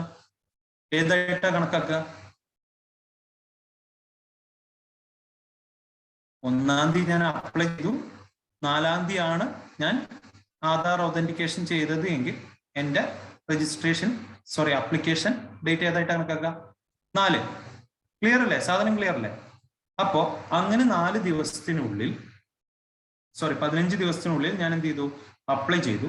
അങ്ങനെയാണെങ്കിൽ അപ്ലൈ ചെയ്ത് കഴിഞ്ഞാൽ നമ്മൾ നോർമൽ ആദ്യം പഠിച്ച പ്രൊസീജിയറിലെ എത്ര ദിവസത്തിനുള്ളിൽ അന്നാണ് നമ്മളെ ഡേറ്റ് ഓഫ് അപ്ലിക്കേഷൻ ആയിട്ട് കണക്കാക്കുക. അത് കഴിഞ്ഞ് എത്ര ദിവസത്തിനുള്ളിൽ നമുക്ക് ഒന്നുകിൽ നോട്ടീസ് അയക്കണം അല്ലെങ്കിൽ എന്ത് ചെയ്യണം എന്ന് പറഞ്ഞു? GSTR 1 ഫയൽ ചെയ്തു, 2 കിട്ടി അല്ലെ? ആധാർ ഓതന്റിക്കേഷൻ എന്നാണോ ചെയ്തത് ആ ഡേറ്റ് മുതൽ ആ ഡേറ്റ് ആണ് നമ്മൾ അപ്ലിക്കേഷൻ ഡേറ്റ് ആയിട്ട് കണക്കാക്കുക. 15 ദിവസത്തിനുള്ളിൽ ചെയ്തിട്ടുണ്ട് എങ്കിൽ കേട്ടോ, അതാലോചിക്കുക. 15 ദിവസത്തിനുള്ളിൽ ചെയ്തിട്ടുണ്ട് എങ്കിൽ ആ ഡേറ്റ് ആണ് നമ്മൾ അപ്ലിക്കേഷൻ ഡേറ്റ് ആയിട്ട് കണക്കാക്കുക. അങ്ങനെ ചെയ്തിട്ടുണ്ട് എങ്കിൽ ആ ഡേറ്റ് ഓഫ് ഓതന്റിക്കേഷൻ ആണ് നമ്മുടെ ഡേറ്റ് ഓഫ് അപ്ലിക്കേഷൻ. ആ അപ്ലിക്കേഷൻ മുതൽ എത്ര ദിവസത്തിനുള്ളിൽ എന്ത് ചെയ്യേണ്ടി വരും? നമ്മൾ നോർമൽ പഠിച്ച പ്രൊസീജിയർ എന്താണോ? എത്ര ദിവസത്തിനുള്ളിൽ ഒന്നുകിൽ നോട്ടീസ് അയക്കണം അല്ലെങ്കിൽ രജിസ്ട്രേഷൻ സർട്ടിഫിക്കറ്റ് തരണം എന്ന് പറഞ്ഞില്ലേ ആദ്യം? അതേതായിരുന്നു?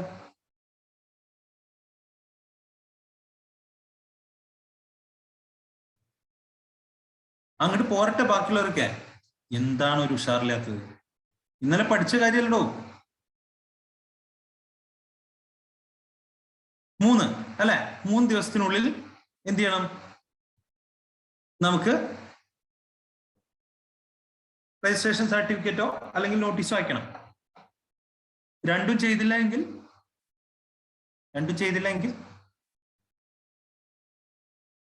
നോട്ടീസ് അയച്ചില്ല, രജിസ്ട്രേഷൻ സർട്ടിഫിക്കറ്റ് തന്നില്ല,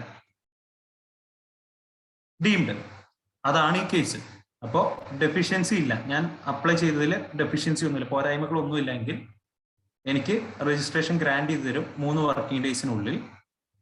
3 വർക്കിംഗ് ഡേയ്സിനുള്ളിൽ രജിസ്ട്രേഷൻ തന്നിട്ടില്ല എങ്കിൽ നമ്മളെ date of submission of application എന്ന് വെച്ച് കഴിഞ്ഞാൽ ഈ ഒതന്റിക്കേഷൻ ഡേറ്റ് മുതൽ 3 വർക്കിംഗ് ഡേ എന്തായി? 3 വർക്കിംഗ് ഡേയുടെ ഉള്ളിൽ നമ്മൾ രജിസ്ട്രേഷൻ ഡീംഡ് രജിസ്ട്രേഷൻ. ഇന്നലെ പഠിച്ച കാര്യമാണ്. ഇനി ഡെഫിഷ്യൻസി ഉണ്ടെങ്കിൽ എന്ത് ചെയ്യും? 3 വർക്കിംഗ് ഡേയുടെ ഉള്ളിൽ ഈ നോട്ടീസ് അയക്കും. REG 03. ഓക്കെ, എന്നാണോ നമ്മൾ ആപ്ലിക്കേഷൻ സബ്മിറ്റ് ചെയ്തത് ആ ഡേറ്റിൽ 3 വർക്കിംഗ് ഡേയുടെ ഉള്ളിൽ എന്ത് ചെയ്യും? ഈ നോട്ടീസ് അയക്കും. അതിന്റെ ക്ലാരിഫിക്കേഷൻ എത്ര സമയത്തിനുള്ളിൽ നൽകണടാ? എത്ര സമയത്തിനുള്ളിൽ നൽകണം? ഈ 30 ദിവസം, 3 ദിവസം, 7 ദിവസം ഇതൊക്കെ ആലോചിക്കട്ടോ. എന്തായിരുന്നു ഈ 30 ദിവസത്തിന്റെ കണക്ക്? 30 ദിവസം എന്തിന്റെ ആയിരുന്നടാ?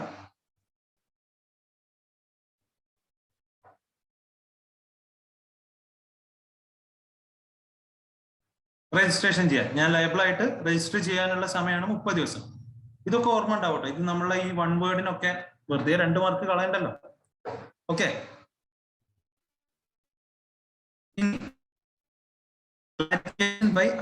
എത്ര ദിവസമുള്ള 7 വർക്കിംഗ് ഡേയ്സ്. നിങ്ങൾ പറഞ്ഞ പോലെ തന്നെ 7 വർക്കിംഗ് ഡേയ്സ്. എന്നാണോ നോട്ടീസ് കിട്ടിയത് അന്ന് മുതൽ 7 വർക്കിംഗ് ഡേയുടെ ഉള്ളിൽ എന്ത് ചെയ്യണം? ക്ലാരിഫിക്കേഷൻ കൊടുക്കണം.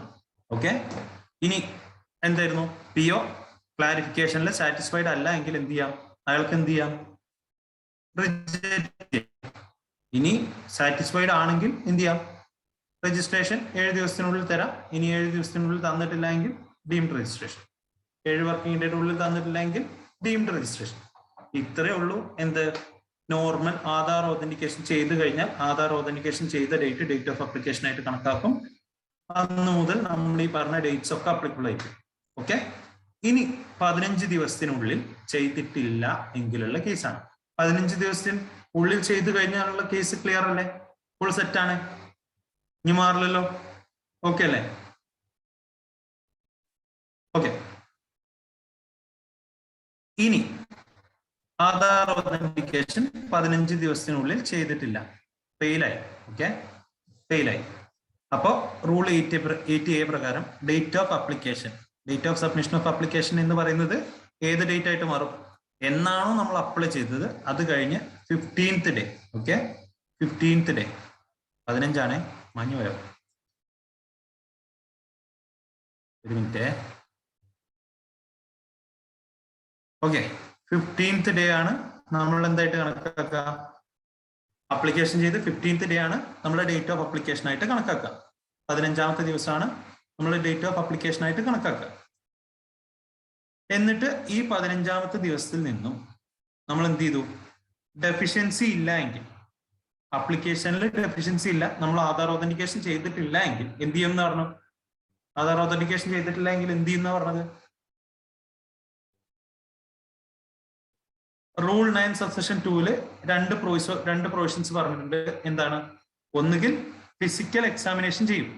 ഓക്കെ, ഒന്നുകിൽ ഫിസിക്കലി എക്സാമിൻ ചെയ്തു. ആധാർ ഓതന്റിക്കേഷൻ ചെയ്തിട്ടില്ലെങ്കിൽ ഓപ്ഷൻസ് ഉണ്ടെന്ന് പറഞ്ഞില്ലേ? അപ്പൊ 15 ദിവസത്തിനുള്ളിൽ ചെയ്തിട്ടില്ല എങ്കിൽ ആ 15ാമത്തെ ദിവസം നമ്മൾ എന്തായിട്ട് കണക്കാക്കും? നമ്മളെ ഡേറ്റ് ഓഫ് അപ്ലിക്കേഷൻ ആയിട്ട് കണക്കാക്കും. ആ അപ്ലിക്കേഷൻ ചെയ്തതിൽ നിന്നും 21 ദിവസത്തിനുള്ളിൽ, അപ്ലിക്കേഷനിൽ ഡെഫിഷ്യൻസി ഒന്നുമില്ല എങ്കിൽ 21 ദിവസത്തിനുള്ളിൽ എന്ത് ചെയ്യണം?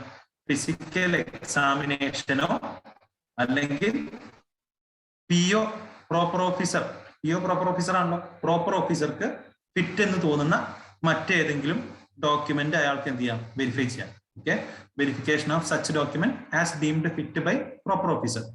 എക്സാമ്പിൾ പാസ്പോർട്ടോ ഐഡിയോ ഏതെങ്കിലും എന്ത് ചെയ്യാം, വെരിഫൈ ചെയ്തിട്ട് പ്രോപ്പർ ഓഫീസർക്ക് സാറ്റിസ്ഫൈഡ് ആണെങ്കിൽ, പ്രോപ്പർ ഓഫീസർക്ക് ഫിറ്റ് ആണെന്ന് തോന്നുന്ന ഏതെങ്കിലും ഒരു ഡോക്യുമെന്റ് വെരിഫൈ ചെയ്തിട്ട് അയാൾക്ക് എന്ത് ചെയ്യാം, രജിസ്ട്രേഷൻ നൽകാം. എത്ര ദിവസത്തിനുള്ളിൽ?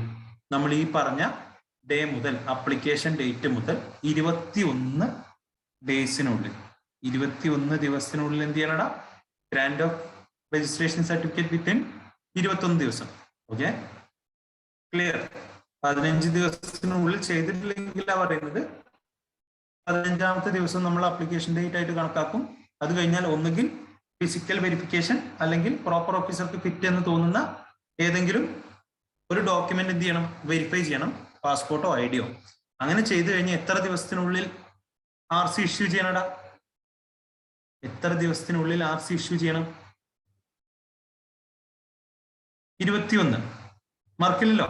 അപ്പൊ 21 വർക്കിംഗ് ഡേയുടെ ഉള്ളിൽ. ഫെയിൽ ആയിട്ടുണ്ടെങ്കിൽ 15ാമത്തെ വർക്കിംഗ് ഡേ അപ്ലിക്കേഷൻ ഡേറ്റ്, അത് കഴിഞ്ഞ് 21 ദിവസത്തിനുള്ളിൽ ഒന്നുകിൽ ഫിസിക്കൽ എക്സാമിനേഷനോ അല്ലെങ്കിൽ ഡോക്യുമെന്റ് വെരിഫൈ ചെയ്യോ വേണം. ഓക്കെ, അങ്ങനെ ചെയ്തു. ഇനി രജിസ്ട്രേഷൻ 21 ദിവസത്തിനുള്ളിൽ, 21 വർക്കിംഗ് ഡേയുടെ ഉള്ളിൽ കൊടുത്തിട്ടില്ല എങ്കിൽ എന്തായിരിക്കും? അപ്പോ നമ്മൾ നേരത്തെ പറഞ്ഞ 7 വർക്കിംഗ് ഡേയുടെയും 3 വർക്കിംഗ് ഡേയുടെ ഉള്ളിലും കൊടുത്തിട്ടില്ലെങ്കിൽ എന്താ? അതേപോലെ തന്നെ ഡീംഡ് രജിസ്ട്രേഷൻ. ഇത്രേ ഉള്ളൂ കേസ്. ഇനി ഈ കേസിൽ ഡെഫിഷ്യൻസി ഉണ്ട് എന്ന് വിചാരിച്ചോ, ഏത് ആധാർ ഒതന്റിക്കേഷൻ ഫെയിലായി, നമ്മൾ അപ്ലിക്കേഷനിൽ ഡെഫിഷ്യൻസി ഉണ്ടെങ്കിൽ നമ്മൾ ഈ പറഞ്ഞ 21 ദിവസമാണല്ലോ രജിസ്ട്രേഷൻ നൽകാനുള്ളത്. ആ സമയത്തിനുള്ളിൽ നേരത്തെ നമ്മൾ എന്ത് പറഞ്ഞു, എത്ര ദിവസത്തിനുള്ളിൽ നോട്ടീസ് കൊടുക്കണം എന്ന് പറഞ്ഞു? 3. അത് ഇവിടെ എത്രയായി? 21 വർക്കിംഗ് ഡേയുടെ ഉള്ളിൽ എന്ത് ചെയ്താൽ മതി? നോട്ടീസ് ഇഷ്യൂ ചെയ്താൽ മതി. ഈ നോട്ടീസ് 21 വർക്കിംഗ് ഡേയുടെ ഉള്ളിൽ എന്ത് ചെയ്യുക, നോട്ടീസ് ഇഷ്യൂ ചെയ്യുക. അതിന്റെ റിപ്ലൈ കൊടുക്കാനുള്ള സമയം എത്ര തന്നെയാണ്? 7 വർക്കിംഗ് ഡേ ആണ്.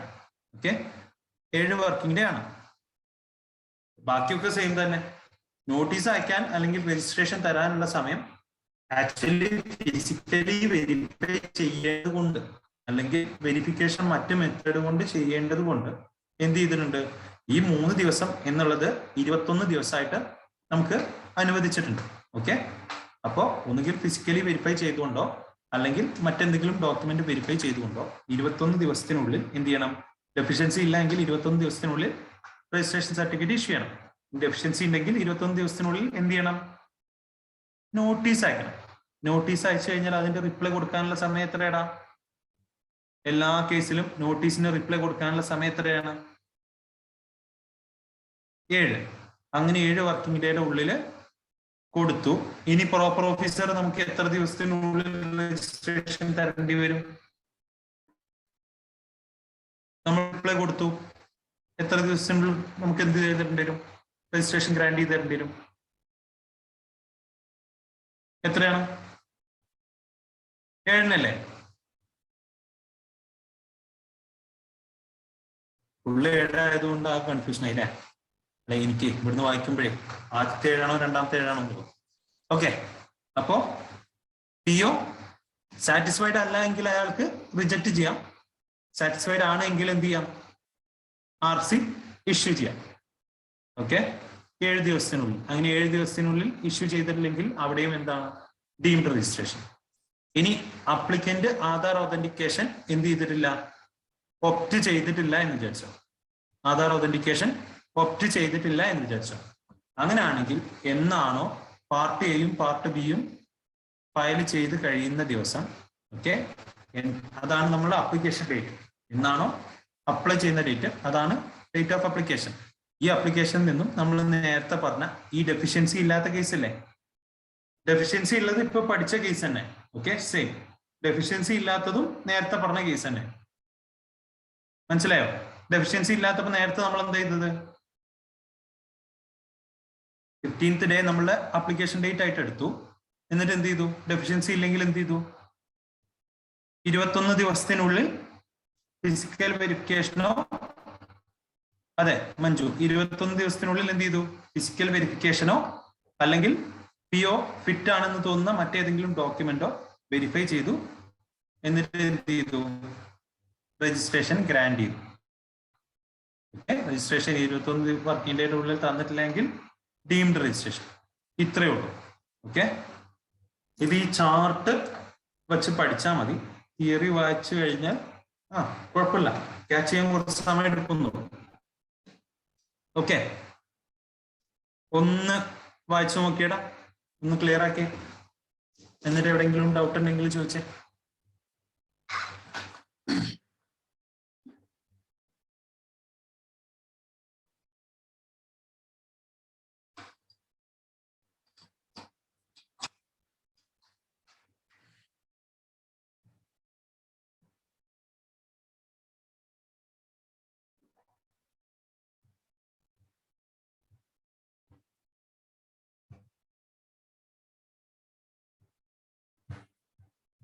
ഓക്കെ അല്ലേ?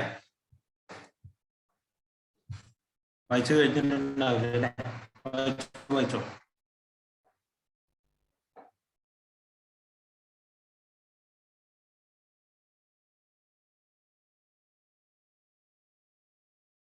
പതിനഞ്ച് ദിവസത്തിനുള്ളിൽ അപ്ലൈ ചെയ്തിട്ടുണ്ടെങ്കിൽ എന്നാണോ 15 ദിവസത്തിനുള്ള ആധാർ ഓതന്റിക്കേഷൻ ചെയ്തിട്ടുണ്ടെങ്കിൽ എന്നാണോ ആധാർ ഓതന്റിക്കേഷൻ ചെയ്തത് ആ ഡേറ്റ്.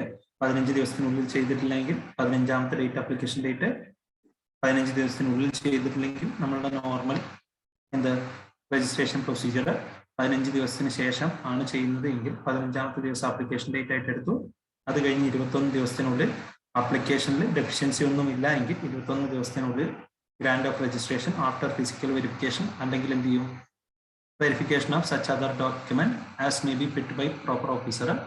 പിന്നെ 21 ദിവസത്തിനുള്ളിൽ എന്തെങ്കിലും ഡെഫിഷ്യൻസി ഉണ്ടെങ്കിൽ ഈ നോട്ടീസ് അയക്കാൻ. നോട്ടീസ് അയച്ചതിന് റിപ്ലൈ നൽകേണ്ട സമയം 7 ദിവസം. റിപ്ലൈ നൽകി കഴിഞ്ഞ് പ്രോപ്പർ ഓഫീസർക്ക് ഒന്നുകിൽ റിജക്ട് ചെയ്യാം, അല്ലെങ്കിൽ RC ഇഷ്യൂ ചെയ്യാം. അതിനും 7 ദിവസം. RC ഇഷ്യൂ ചെയ്തില്ല, റിജക്റ്റും ചെയ്തില്ല എങ്കിൽ നമ്മൾ ഡീംഡ് അപ്രൂവൽ. പിന്നെ ആധാർ ഓതന്റിക്കേഷൻ ഓപ്റ്റ് ചെയ്തിട്ടില്ല എങ്കിൽ നോർമൽ. ഡെഫിഷ്യൻസി ഇല്ലെങ്കിൽ നമ്മൾ എന്ത് പറഞ്ഞു? 21 ദിവസത്തിനുള്ളിൽ വെരിഫിക്കേഷനോ അല്ലെങ്കിൽ ഡോക്യുമെന്റ് വെരിഫൈ ചെയ്തിട്ടോ എന്ത് ചെയ്യാം? രജിസ്ട്രേഷൻ സർട്ടിഫിക്കറ്റ് ഗ്രാൻഡ് ചെയ്ത് തരാം. ഡെഫിഷ്യൻസി ഉണ്ടെങ്കിൽ നോട്ടീസ് അയക്കുക. നോട്ടീസിന് റിപ്ലൈ 7 ദിവസത്തിനുള്ളിൽ കൊടുക്കുക. 7 ദിവസത്തിനുള്ളിൽ രജിസ്ട്രേഷൻ ഗ്രാൻഡ് ചെയ്ത് തരാം. ഇത്രയേ ഉള്ളൂ. ഈസി. സെറ്റ്. ഓക്കെ, ഇനി ഇത് നിങ്ങൾക്ക് ഓർമ്മയുണ്ട് എന്ന് വിചാരിക്കുന്നു. ഓക്കെ, ഞാൻ കുറെ വട്ടം പറഞ്ഞിട്ടുള്ളതാണ് കാഷ്വൽ ടാക്സബിൾ പേഴ്സണും നോൺ റെസിഡന്റ് ടാക്സബിൾ പേഴ്സണും. ഓക്കെ, ഇതാണ് സെക്ഷൻ 27. അപ്പൊ നമ്മൾ 22 എന്താ പഠിച്ചത്? 22 liable for registration, person liable for registration നമ്മൾ രജിസ്ട്രേഷൻ ലിമിറ്റ് വെച്ചിട്ട് നമ്മൾ പഠിച്ചു അല്ലെ? 23 എന്തായിരുന്നു? 23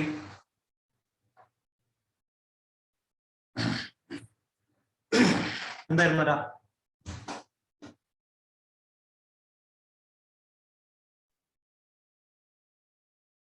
എക്സംഷൻ. ഓക്കെ, 24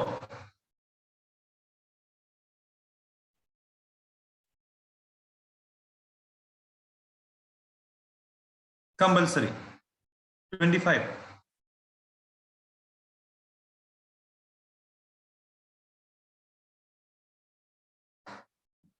പറഞ്ഞെങ്കിൽ നല്ല അടിയാണ്. തൊട്ടും കൂടെ പറഞ്ഞല്ലോ. Procedure 26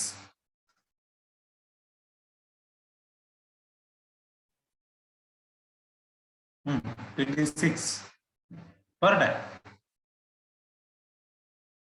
deemed registration. ഇത്രേ ഉള്ളൂ. സെക്ഷൻസ് ഒക്കെ സ്റ്റാർട്ടപ്പ് ചെയ്യാൻ കഴിയും. ഇനി 27 എന്താ? Casual taxable person. Okay, casual taxable person അല്ലെങ്കിൽ നോൺ റെസിഡന്റ് ടാക്സബിൾ പേഴ്സൺ. ഇതാണ് 27 പറഞ്ഞുള്ളത്. അപ്പോ കാഷ്വൽ ടാക്സബിൾ പേഴ്സണിൽ നമ്മൾ ആലോചിക്കേണ്ടത് ഒരു ആള് occasionally undertakes transactions involving supply of goods or services or both in the course of furtherance of business. Okay, occasionally ആണ്, furtherance of business ആണ്.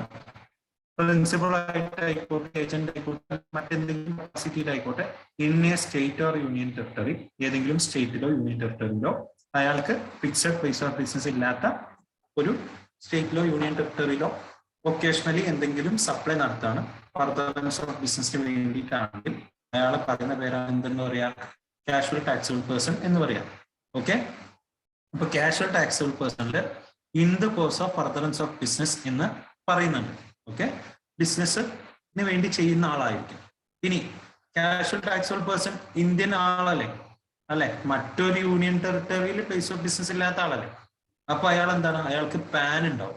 Okay, ഇയാളുടെ അപ്ലിക്കേഷൻ ഫോം എന്ന് പറയുന്നത് GST-REG ആണ്. Application form GST-REG 01. അത് നിർബന്ധമല്ല കേട്ടോ, ആലോചിച്ച് വെച്ചാൽ മതി. ഇയാൾ റിട്ടേൺ ഫയൽ ചെയ്യാൻ നമ്മളെ നോർമൽ റിട്ടേൺസ് ആണ്. ഇത് നോർമലി ആൾക്കാർ ഫയൽ ചെയ്യില്ലേ, സാധാ രജിസ്റ്റേർഡ് പേഴ്സൺ ഇല്ലടാ. അതേപോലെ തന്നെ GST-R1 3B ആണ് ഫയൽ ചെയ്യാം. കാഷ്വൽ ടാക്സബിൾ പേഴ്സൺ ഫയൽ ചെയ്യാം. കാഷ്വൽ ടാക്സബിൾ പേഴ്സണ് എന്ത് കിട്ടും, ഇൻവാർഡ് സപ്ലൈയുടെ മുകളിൽ ITC കിട്ടും. ഓക്കെ, ITC കിട്ടും. ITCയിൽ നമ്മൾ പഠിച്ചിട്ടുണ്ട് കാഷ്വൽ ടാക്സബിളിന് ഫുള്ള് കിട്ടും. NRTPക്ക് ഇമ്പോർട്ട് ഡൊമസ്റ്റിക് പർച്ചേസിന്റെ മുകളിൽ നോൺ റെസിഡന്റ് ടാക്സബിൾ പേഴ്സണ് കിട്ടുമോ, കിട്ടൂല്ലേ.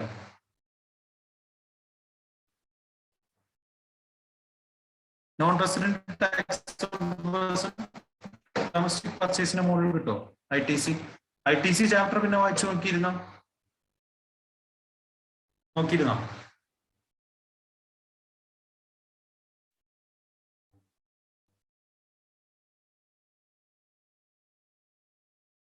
അഭിജിത്തെ കിട്ടില്ല എന്നാണ് തോന്നുന്നത്, കിട്ടും എന്നാണ് തോന്നുന്നത്. നോൺ റെസിഡന്റ് ടാക്സബിൾ പേഴ്സണ് ഡൊമസ്റ്റിക് പർച്ചേസിന് മുകളിൽ ടാക്സ് അടച്ചിട്ടുണ്ടാവും. അതേപോലെ ഇമ്പോർട്ടിന്റെ സമയത്ത് നമ്മള് കസ്റ്റംസ് ഡ്യൂട്ടിക്ക് പുറമെ IGST അടച്ചിട്ടുണ്ടാവും. ഇതിൽ ഏതെങ്കിലും ITC നോൺ റെസിഡന്റ് ടാക്സബിൾ പേഴ്സണ് കിട്ടുമോ, അതോ ഒന്നും കിട്ടില്ലേ, അതോ ഏതെങ്കിലും ഒന്ന് മാത്രമേ കിട്ടുള്ളൂ, എനിക്കറിയില്ല. അതുകൊണ്ടാണ്.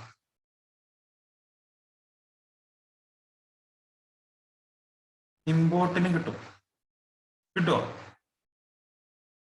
ബാക്കിയുള്ളവര് കിട്ടുമോ?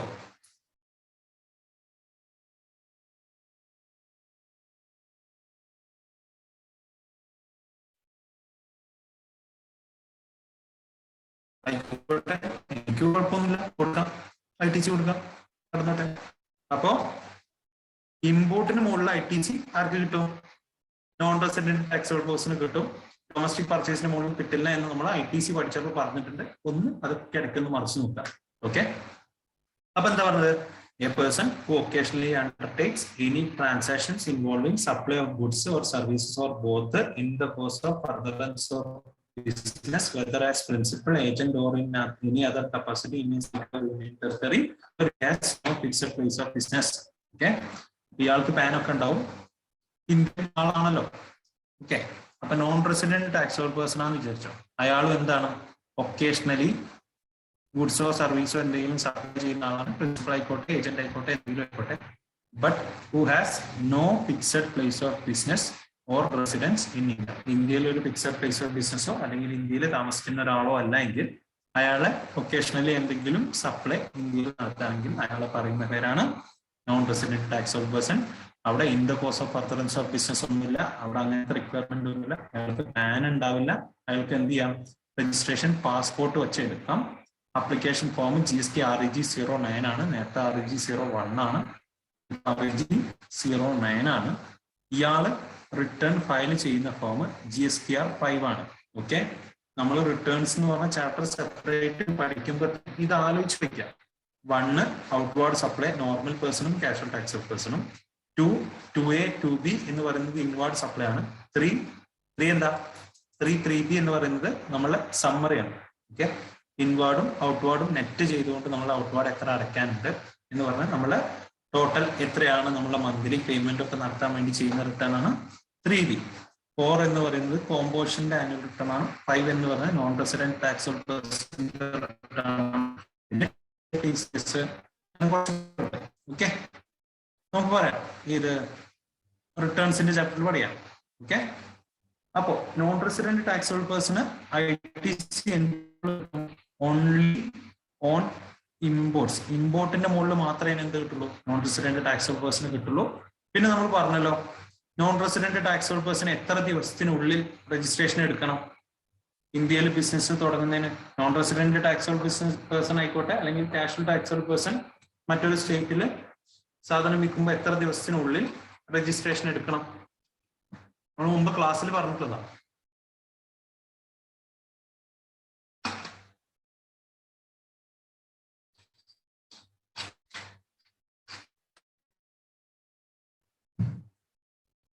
എത്ര ദിവസത്തിനുള്ളിൽ എടുക്കണടാ?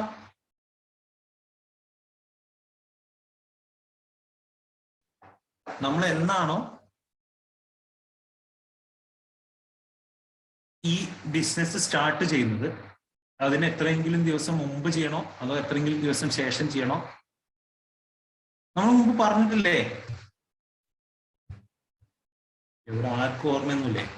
പറ. എത്ര വർക്കിംഗ് ഡേ ആണ്? സോറി, എത്ര ഡേയ്സിനുള്ളിലാണ്? എനിക്കിപ്പോ 10-ാം തീയതി എനിക്ക് തമിഴ്നാട്ടിൽ പ്ലേസ് ഓഫ് ബിസിനസ് ഒന്നുമില്ല. ഞാൻ കേരളയിൽ സപ്ലൈ ചെയ്യുന്ന ഒരാളാണ്. എനിക്ക് തമിഴ്നാട്ടിൽ എന്ത് ചെയ്യണം? ഒരു സപ്ലൈ നടത്തണം. എനിക്ക് അവിടെ ഫിക്സഡ് പ്ലേസ് ഓഫ് ബിസിനസ് ഒന്നുമില്ല. അങ്ങനെയാണെങ്കിൽ ഞാൻ എത്ര ദിവസത്തിനുള്ളിൽ CTP ആയിട്ട് അവിടെ രജിസ്റ്റർ ചെയ്യണം? 5 ഡേയ്സിനുള്ളിൽ ചെയ്യണം. ഓക്കെ, 5 ഡേയ്സിനുള്ളിൽ ചെയ്യുമ്പോൾ ഞാൻ എന്തെങ്കിലും ചെയ്യാനുണ്ടോ? ഈ രജിസ്ട്രേഷന്റെ കൂടെ തന്നെ എന്തെങ്കിലും ചെയ്യണം? എന്തെങ്കിലും അടക്കി എന്തെങ്കിലും വേണം? എന്തെങ്കിലും അടയ്ക്കണം?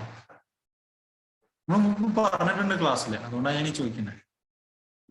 മുമ്പ് എന്ന് പറയുമ്പോൾ കുറെ മുമ്പാണെന്ന് മാത്രം.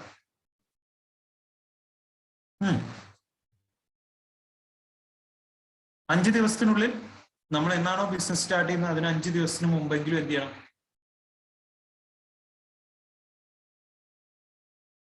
രജിസ്ട്രേഷൻ എടുക്കണം. സമ്മതിച്ചു. ഇനി എന്തെങ്കിലും അടയ്ക്കാനുണ്ടോ? നമ്മൾ എത്രയാണോ എക്സ്പെക്റ്റഡ് ടാക്സ് ലയബിലിറ്റി, ഓക്കെ, എത്ര സാധനമാണ് വിൽക്കാൻ ഉദ്ദേശിക്കുന്നത് അത്രയും എമൗണ്ട് നമ്മൾ എന്തായിട്ട് അടയ്ക്കണം? അഡ്വാൻസ് ടാക്സ് ആയിട്ട് അടയ്ക്കണം. അഡ്വാൻസ് ടാക്സ് ആയിട്ട് അടയ്ക്കണം എന്ന് പറഞ്ഞിരുന്നു. ഇനി കാഷ്വൽ ടാക്സബിൾ പേഴ്സന്റെയും നോൺ റെസിഡന്റ് ടാക്സബിൾ പേഴ്സന്റെയും വാലിഡിറ്റി എത്രയായിരുന്നു? വാലിഡിറ്റി ഞാനിപ്പോ കാഷ്വൽ ടാക്സബിൾ പേഴ്സൺ ആയിട്ട് രജിസ്റ്റർ ചെയ്ത് കഴിഞ്ഞാൽ എനിക്ക് എത്ര സമയത്തിന് ഈ കാഷ്വൽ ടാക്സബിൾ പേഴ്സൺ ആയിട്ട് രജിസ്റ്റർ ചെയ്തത് വാലിഡ് ആണ്?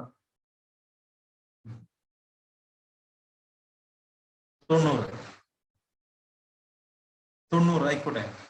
എക്സ്റ്റെൻഡ് ചെയ്യാൻ പറ്റുമോ?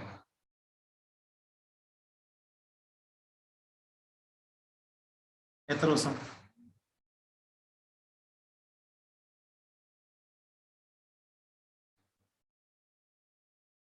ഓക്കെ, 90 + 90 മാക്സിമം 150 ഡേയ്സ് വരെ എന്ത് ചെയ്യാം? എക്സ്റ്റെൻഡ് ചെയ്യാം. ഓക്കെ അല്ലേ? അത്രേ ഉള്ളൂ. അപ്പൊ കാഷ്വൽ ടാക്സബിൾ പേഴ്സൺ അല്ലെങ്കിൽ non resident taxable person shall apply for registration 5 days prior to commencement of business തുടങ്ങുന്നതിന്റെ 5 ദിവസം മുമ്പെങ്കിലും രജിസ്ട്രേഷൻ അപ്ലൈ ചെയ്യണം. By paying advance tax equivalent to estimated liability after adjustment of estimated ITC. എത്രയാണോ ITC നമ്മൾ estimate ചെയ്യുന്നത് അതിന്റെ ഒപ്പം നമ്മൾ എത്രയാണോ അടയ്ക്കേണ്ടത്, നെറ്റ് ചെയ്തുകൊണ്ട് എത്രയാണോ അടയ്ക്കേണ്ടത് അത് അഡ്വാൻസ് ടാക്സ് ആയിട്ട് പേ ചെയ്യണം. He can make a taxable supply only after receipt of registration certificate. ഇയാൾക്ക് ടാക്സബിൾ സപ്ലൈ എപ്പോൾ മാത്രമേ ചെയ്യാൻ പറ്റുള്ളൂ? RC കിട്ടിയതിന് ശേഷം മാത്രമേ പറ്റുള്ളൂ. രജിസ്ട്രേഷൻ സർട്ടിഫിക്കറ്റ് കിട്ടിയതിന് ശേഷം മാത്രമേ അയാൾക്ക് fixed place of supply business ഇല്ലാത്ത സ്ഥലത്ത് സപ്ലൈ നടത്താൻ പറ്റുള്ളൂ.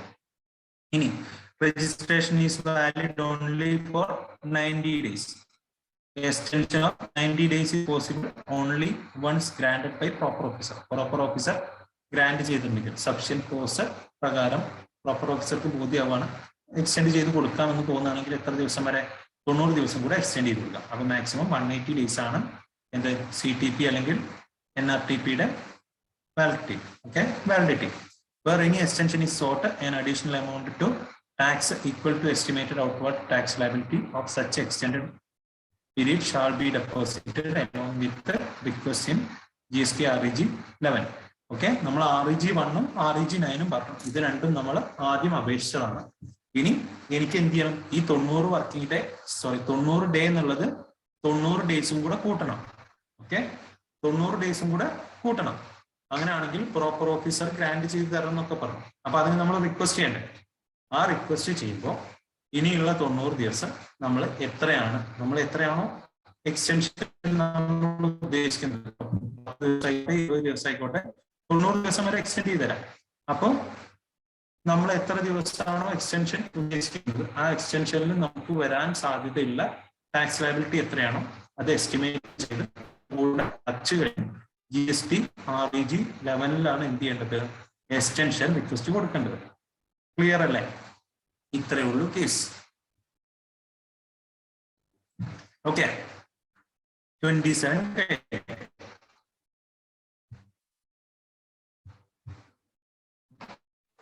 ക്ലിയർ ആണോ?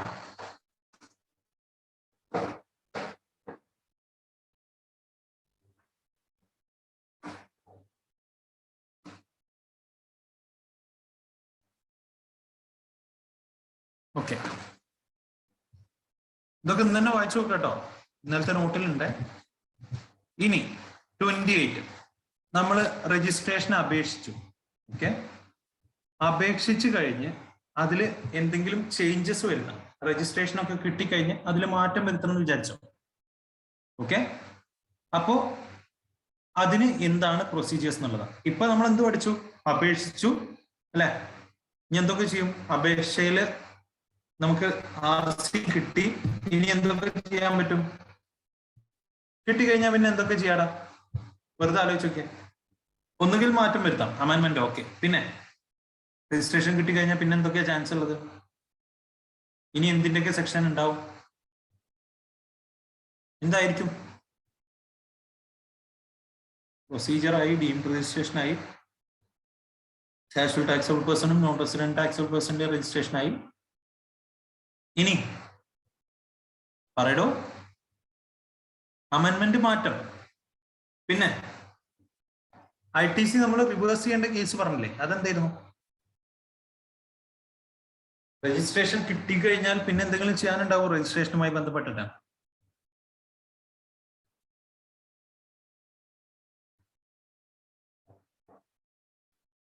ഇല്ല. ചുമ്മാ ഗസ്റ്റ് അടിച്ചടോ, തെറ്റിക്കോട്ടെ. ഇല്ല, അതാണ് സെക്ഷൻ 29 ക്യാൻസൽ.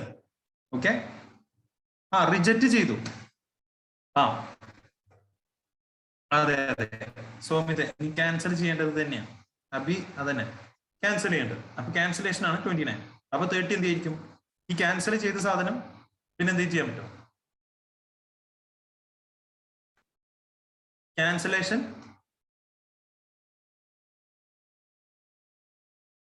ഡിപ്പാർട്ട്മെന്റ് ഡയറക്ട്ലി എന്തെങ്കിലും നമ്മളെ തെറ്റ് കാരണം ക്യാൻസൽ ചെയ്യുകയാണെങ്കിൽ അതെന്തെങ്കിലും ചെയ്യേണ്ടി വരുമോ?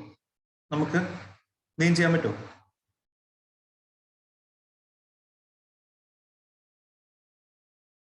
പിന്നെ രജിസ്റ്റർ ചെയ്യുന്നതിനേക്കാൾ മുമ്പ് ഒരു ഓപ്ഷൻ ഉണ്ട്. എന്താണ്? റിവോക്ക് ചെയ്യാം. ഓക്കെ, നമ്മൾ രജിസ്ട്രേഷൻ ക്യാൻസലായി ഓർഡർ വന്നു കഴിഞ്ഞാൽ നമുക്കതിന് റിവോക്കേഷൻ ഓർഡർ കൊടുക്കാം.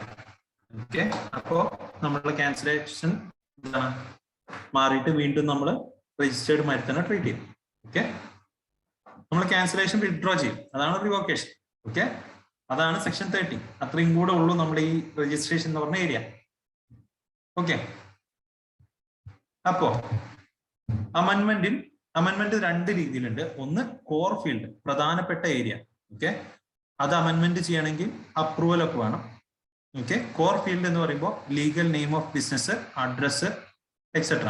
ഓക്കെ, ലീഗൽ നെയിം, അഡ്രസ്, അതേപോലെ ഓതറൈസ് സിഗ്നേച്ചറി, പിന്നെ റെപ്രസെന്റേറ്റീവ്സ്, ഡയറക്ടറുടെ പേര്, അല്ലെങ്കിൽ അങ്ങനത്തെ കോർ ആയിട്ടുള്ള ഏരിയാസ്. ഓക്കെ, അതൊക്കെ എന്ത് വരും? അതൊക്കെ അമെൻഡ് ചെയ്യണമെങ്കിൽ, കോർ ഫീൽഡ് അമെൻഡ് ചെയ്യണമെങ്കിൽ ലീഗൽ നെയിം, അഡ്രസ്, അങ്ങനത്തെ. ഓക്കെ, എന്ത് ചെയ്യണം? അമെൻമെന്റിന് ചേഞ്ച് സംഭവിച്ചതിന് അപ്ലൈ ഫോർ അമെൻമെന്റ് within 15 days of change. Okay, change സംഭവിച്ചതിന് 15 ദിവസത്തിനുള്ളിൽ എന്ത് ചെയ്യണം? അമെൻമെന്റിന് അപ്ലൈ ചെയ്യണം. ഓക്കെ, 15 ദിവസം.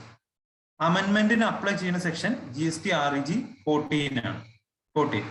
14 ചെയ്ത് കഴിഞ്ഞാൽ, ഓക്കെ, 14 ഞാൻ അമെൻമെന്റിന് അപ്രൂവ് ചെയ്തു, അപ്ലൈ ചെയ്തു. ഏത്? കോർ ഫീൽഡ് അമെൻമെന്റ് ചെയ്യാൻ വേണ്ടിയിട്ട്.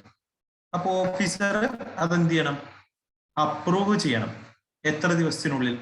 15 ദിവസത്തിനുള്ളിൽ. ഓക്കെ, അപ്ലിക്കേഷൻ കിട്ടിക്കഴിഞ്ഞ് 15 ദിവസത്തിനുള്ളിൽ ഓഫീസർ എന്ത് ചെയ്യണം? ആ ചേഞ്ച് അപ്രൂവ് ചെയ്യണം. If not approved within 15 days, 15 ദിവസത്തിനുള്ളിൽ അപ്രൂവ് ചെയ്തിട്ടില്ല എങ്കിൽ അവിടെ എന്തായിരിക്കും? Deemed approval.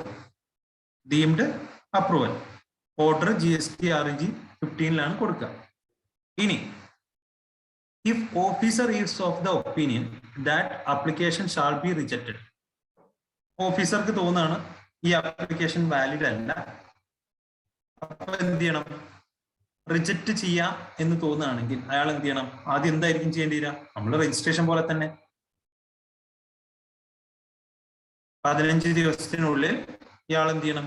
നോട്ടീസ് അയക്കണം. ഷോ കോസ് നോട്ടീസ് GSTREG 03 അയക്കണം. Shall be issued seeking replies within 7 working days. Same 7 working ഡേയുടെ ഉള്ളിൽ എന്ത് ചെയ്യണം? റിപ്ലൈ കൊടുക്കണം. ഇനി റിപ്ലൈ കിട്ടി, അയാൾ സാറ്റിസ്ഫൈഡ് ആണെങ്കിൽ, സാറ്റിസ്ഫാക്ടറി റിപ്ലൈ കിട്ടിയിട്ടുണ്ടെങ്കിൽ എത്ര ദിവസത്തിനുള്ളിൽ അപ്രൂവ് ചെയ്യേണ്ടത്? എത്ര ദിവസത്തിനുള്ളിലാ?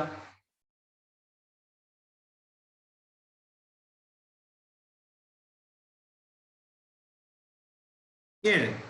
സെയിം 7 തന്നെ. അപ്പൊ 7 വർക്കിംഗ് ഡേയുടെ ഉള്ളിൽ അപ്രൂവ് ചെയ്യുക, അല്ലാച്ച ഡീംഡ് അപ്രൂവല്. ഇനി സാറ്റിസ്ഫാക്ടറി റിപ്ലൈ കിട്ടിയിട്ടില്ല എങ്കിൽ, അല്ലെങ്കിൽ റിപ്ലൈ കിട്ടിയിട്ടില്ല എങ്കിൽ ഓഫീസർ എന്ത് ചെയ്യും? അപ്ലിക്കേഷൻ റിജക്ട് ചെയ്യും. റിജക്ട് ചെയ്യുന്ന ഫോം GSTREG 05, നമ്മൾ അന്ന് പഠിച്ച റിജക്ഷന്റെ ഫോം REG 05. Okay, clear? അപ്രൂവലിന്റെ ഫോം GSTREG 15, റിജക്ട് REG 05 ചെയ്തു.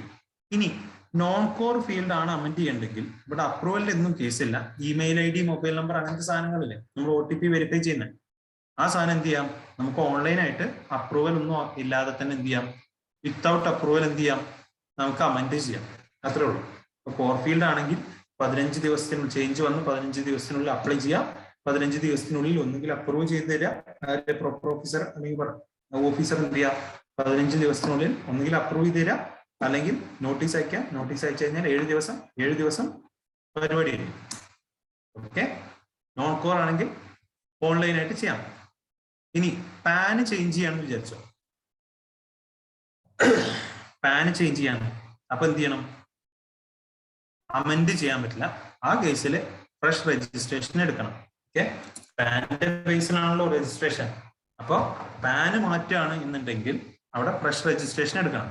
കോൺസ്റ്റിറ്റ്യൂഷൻ മാറുകയാണ്, അപ്പൊ എന്ത് ചെയ്യണം? ഫ്രഷ് രജിസ്ട്രേഷൻ എടുക്കണം. ക്ലിയർ? ഇത്രേ ഉള്ളൂ അമെന്റ്മെന്റ്. ഓക്കെ അല്ലേ? സിമ്പിൾ ഏരിയ അല്ലേ? 15ഉം 7 ആലോചിച്ചാൽ മതി. ഓക്കെ, ഇനി യുണീക്ക് ഐഡന്റിറ്റി നമ്പർ എന്താണെന്നുള്ളതാണ്. ഓക്കെ, GSTIN പോലെ തന്നെ, GST ഐഡന്റിഫിക്കേഷൻ നമ്പർ പോലെ തന്നെ ഒരു രജിസ്ട്രേഷൻ നമ്പർ ആണ് എന്ത്? UIN, unique identity number. അപ്പൊ ഇത് ആരൊക്കെയാണ് ഒപ്റ്റ് ചെയ്യേണ്ടത് എന്നുള്ളതാണ്. ഒന്ന്, UN ഏജൻസി അല്ലെങ്കിൽ multilateral financial institution under UN act പ്രകാരമുള്ള ഏതെങ്കിലും ഫിനാൻഷ്യൽ ഇൻസ്റ്റിറ്റ്യൂഷൻ, അതേപോലെ കൺസുലേറ്റ് അല്ലെങ്കിൽ എംബസി. ഓക്കെ, ഈ പറഞ്ഞ ആൾക്കാരാണ് UIN എടുക്കേണ്ടത്, UIN നമ്പർ എടുക്കേണ്ടത്. UIN എന്തിനു വേണ്ടിയിട്ടാണ്? ഇന്ത്യയിൽ ടാക്സ് അടയ്ക്കേണ്ടാത്ത ആൾക്കാരെ ഐഡന്റിഫൈ ചെയ്ത് അയാൾക്ക് റീഫണ്ട് കൊടുക്കാൻ വേണ്ടിയിട്ടാണ്. ഓക്കെ, ഇതിന്റെ പർപ്പസ് എന്ന് പറഞ്ഞു കഴിഞ്ഞാൽ ഈ പറഞ്ഞ എംബസി അല്ലെങ്കിൽ UN ഏജൻസീസ് എന്ത് ചെയ്യാണ്? ഇന്ത്യയിൽ എന്തെങ്കിലും സാധനം വാങ്ങിയിട്ടുണ്ടെങ്കിൽ അവർക്ക് ആക്ച്വലി ടാക്സ് ലയബിൾ അല്ല. ഓക്കെ, അവർക്ക് എന്ത് ചെയ്യും? ആ അടച്ച പൈസയൊക്കെ എന്ത് ചെയ്യും? റീഫണ്ട് ആയിട്ട് കൊടുക്കും. അതിനു വേണ്ടിയിട്ടാണ് UIN എടുക്കുന്നത്. അപ്പൊ UN ഏജൻസി അല്ലെങ്കിൽ multilateral financial institution under UN act 1947, consulate അല്ലെങ്കിൽ എംബസി, അവരാണ് എന്ത് ചെയ്യേണ്ടത്? UIN എടുക്കേണ്ടത്. UIN is a special class of GST രജിസ്ട്രേഷൻ for foreign diplomatic missions or embassies which are not liable to taxes in Indian territory. Indian ടെറിട്ടറിയിൽ tax അടയ്ക്കാൻ liable അല്ലാത്ത ആൾക്കാർക്ക് GST identification number UIN, GST unique identification number, can be used for the purpose of claiming GST refund on notified supplies of goods or services and other purposes as notified by the GST authority. GST authority പറയുന്ന ഗുഡ്സിന്റെയോ സർവീസിന്റെയോ supply നടക്കുന്ന അല്ലെങ്കിൽ മറ്റെന്തെങ്കിലും പർപ്പസിന്റെ ബന്ധപ്പെട്ട് എന്തെങ്കിലും refund issue ചെയ്യാൻ വേണ്ടിയിട്ടാണ് ഈ unique identification number ഉപയോഗിക്കുക. UAN ഇന്ത്യയിൽ മൊത്തം ഒരൊറ്റ നമ്പർ ആയിട്ടാണ് ഇഷ്യൂ ചെയ്യുക. ഓക്കെ, ഒരു കൺട്രിക്ക് ഒന്നല്ല, അത് ഓരോ സ്റ്റേറ്റിന് നമ്മൾ മറ്റേ GST രജിസ്ട്രേഷൻ പോലെയല്ല. UAN ഇന്ത്യയിൽ മൊത്തം ഒറ്റൊന്നായിട്ടാണ് എന്ത് ചെയ്യുക, ഇഷ്യൂ ചെയ്യുക. ഇനി UAN is granted by form GST REG 06 within 3 days by proper officer from application of form GST REG 13. GST REG 13 UAN അപേക്ഷിക്കുക. UAN സർട്ടിഫിക്കറ്റിന്റെ നമ്പർ എന്താണ്? GST REG 06 ആണ്. ഓക്കെ, ഇത്രയേ ഉള്ളൂ unique identification number. UN agency അല്ലെങ്കിൽ financial institutions, consulate embassy, അവർക്ക് എന്താണ് Indian ടെറിട്ടറിയിൽ ആക്ച്വലി ടാക്സ് അടയ്ക്കേണ്ടതില്ല. അങ്ങനെ സ്പെസിഫൈ ചെയ്ത് നോട്ടിഫൈ ചെയ്തിട്ടുള്ള സപ്ലൈസിന് മുകളിൽ എന്താ GST അതോറിറ്റി പറഞ്ഞിട്ടുള്ള സ്പെസിഫൈ ചെയ്തിട്ടുള്ള ഗുഡ്സിന്റെയോ സർവീസിന്റെയോ അല്ലെങ്കിൽ മറ്റെന്തെങ്കിലും സർവീസ് സപ്ലൈയുടെ മുകളിൽ വന്നിട്ടുള്ള ടാക്സിന് റീഫണ്ട് കിട്ടാൻ വേണ്ടിയിട്ടാണ്, ഈ ടാക്സിന്റെ റീഫണ്ട് കിട്ടാൻ വേണ്ടിയിട്ടാണ് GST UAN ഇഷ്യൂ ചെയ്യുന്നത്. ഇന്ത്യയിൽ മൊത്തം സെൻട്രലൈസ്ഡ് ആയിട്ട് ഒരൊറ്റ UAN ആണ് ഗ്രാൻഡ് ചെയ്യുക. ഇനി രജിസ്ട്രേഷൻ 13 REG 13 എന്ത് ചെയ്യും, അപ്ലിക്കേഷൻ ഫയൽ ചെയ്ത് കഴിഞ്ഞാൽ 3 വർക്കിംഗ് ഡേയുടെ ഉള്ളിൽ എന്ത് ചെയ്യണം, രജിസ്ട്രേഷൻ ഗ്രാൻഡ് ചെയ്യണം. ഓക്കെ, REG 06 ക്ലിയർ അല്ലേ കേസ്? ഓക്കെ, ഇതാണ് UIN. ഇനി ക്യാൻസലേഷൻ എന്ന് പറയുന്നത് ആരൊക്കെയാണ് ക്യാൻസൽ ചെയ്യാൻ അലോ ചെയ്തിട്ടുള്ളത് എന്നാണ്. Registered person himself. ഒന്നുകിൽ ആർക്കൊക്കെ ക്യാൻസൽ ചെയ്യാൻ പറ്റുമായിരിക്കും? ആർക്കൊക്കെ ക്യാൻസൽ ചെയ്യാൻ പറ്റുമായിരിക്കും? ആർക്കൊക്കെ ക്യാൻസൽ ചെയ്യാൻ പറ്റുമായിരിക്കും? ഒന്നുകിൽ എനിക്ക് സ്വമേധയാ ചെയ്യാൻ പറ്റും അല്ലെ, ഒന്നുകിൽ രജിസ്റ്റർ ചെയ്ത ആൾക്ക് ചെയ്യാൻ പറ്റും, അല്ലെങ്കിൽ എന്റെ ലീഗൽ റെപ്രസെന്റേറ്റീവ് അല്ലെ. മരിച്ചു പോയി കഴിഞ്ഞാൽ ആരാ ചെയ്യാ? നമ്മളെ റെപ്രസെന്റേറ്റീവ് ആരാണോ ലീഗൽ റെപ്രസെന്റേറ്റീവ് അയാൾക്ക് ചെയ്യാം, അല്ലെങ്കിൽ ഓഫീസർക്ക് ഡയറക്റ്റ് ആയിട്ട്. ഓക്കെ, ഓഫീസർക്ക് ഡയറക്റ്റ് ആയിട്ട് എന്ത് ചെയ്യാം, ക്യാൻസലേഷൻ ചെയ്യാം. അപ്പോൾ ലീഗൽ ഹയറോ രജിസ്റ്റേർഡ് പേഴ്സണോ GST ഓഫീസർക്കോ ആർക്ക് വേണമെങ്കിലും എന്ത് ചെയ്യാം, രജിസ്ട്രേഷൻ ക്യാൻസൽ ചെയ്യാം. അപ്പോൾ 2 രീതിയിലാണുള്ളത്. ഒന്ന് cancellation upon application of registered person. ഒന്നുകിൽ രജിസ്റ്റേർഡ് പേഴ്സൺ അപ്ലൈ ചെയ്തു, അല്ലെങ്കിൽ അയാൾ മരിച്ചു കഴിഞ്ഞാൽ ആരാണ്, അയാളുടെ ലീഗൽ ഹയേഴ്സ് എന്ത് ചെയ്യും, ക്യാൻസലേഷൻ അപ്ലൈ ചെയ്യാം. ഓക്കെ, സോൾ പ്രൊപ്പറേറ്റർ മരിച്ചു കഴിഞ്ഞാൽ ആരാണോ അയാളുടെ ലീഗൽ ഹയർ അയാൾക്ക് എന്ത് ചെയ്യാം, ക്യാൻസൽ ചെയ്യാം. ഓക്കെ, മറ്റേ കേസ് എന്താ, സുവമോട്ടോ, സ്വമേധയാ എന്ത് ചെയ്യും, പ്രോപ്പർ ഓഫീസർ ഡയറക്റ്റ് ആയിട്ട് ക്യാൻസൽ ചെയ്യുന്ന കേസ്.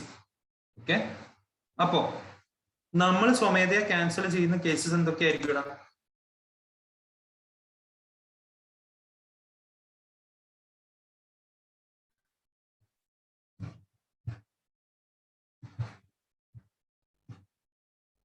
നോക്കി വായിച്ചോ, കുഴപ്പമൊന്നുമില്ല. ഗസ് അടിക്കുകയാണെങ്കിൽ ഗസ് അടിക്കും.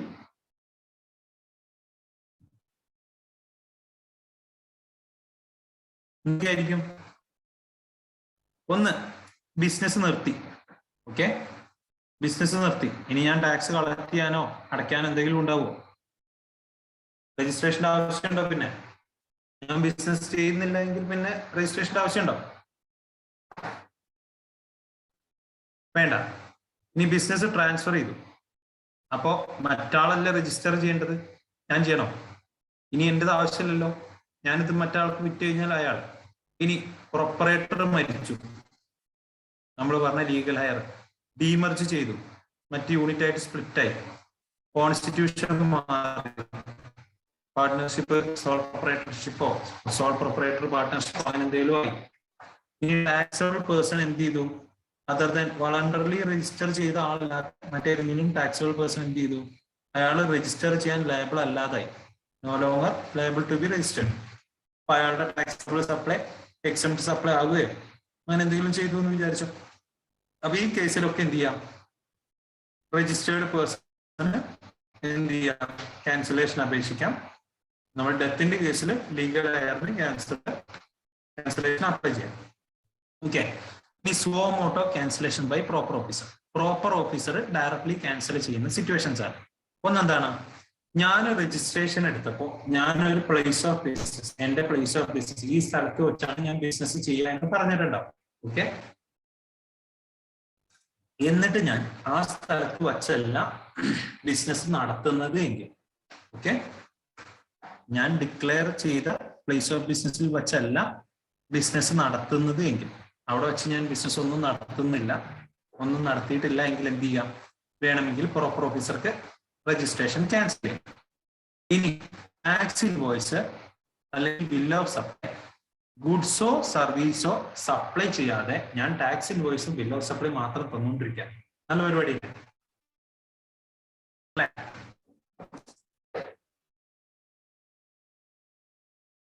നമ്മൾ പറഞ്ഞില്ല, receipt of goods and service condition ഒക്കെ പറഞ്ഞു. പക്ഷേ ഇൻവോയ്സിന്റെ കേസിൽ ഇൻവോയ്സ് കിട്ടിക്കഴിഞ്ഞാൽ ടാക്സ് നോർമൽ കേസിൽ കിട്ടും. അപ്പൊ എന്ത് ചെയ്യും, ഞാൻ ഇങ്ങനെ tax invoice bill of supply ഗുഡ്സും സർവീസും സപ്ലൈ ചെയ്യാൻ ഡയറക്ട്ലി നിങ്ങൾക്ക് ആ കേസിൽ ശരിക്കും അത് ശരിയാണോ? ഗുഡ്സും സർവീസും തരാതെ ഞാൻ വെറുതെ ടാക്സ് ഇൻവോയ്സും ബിൽ ഓഫ് സപ്ലൈ മാത്രം തന്നുകൊണ്ടിരിക്കാം, നല്ല പരിപാടിയല്ലേ? ഗവൺമെന്റിന് ഇതൊക്കെ പ്രൊമോട്ട് ചെയ്തിട്ട് അല്ലേ?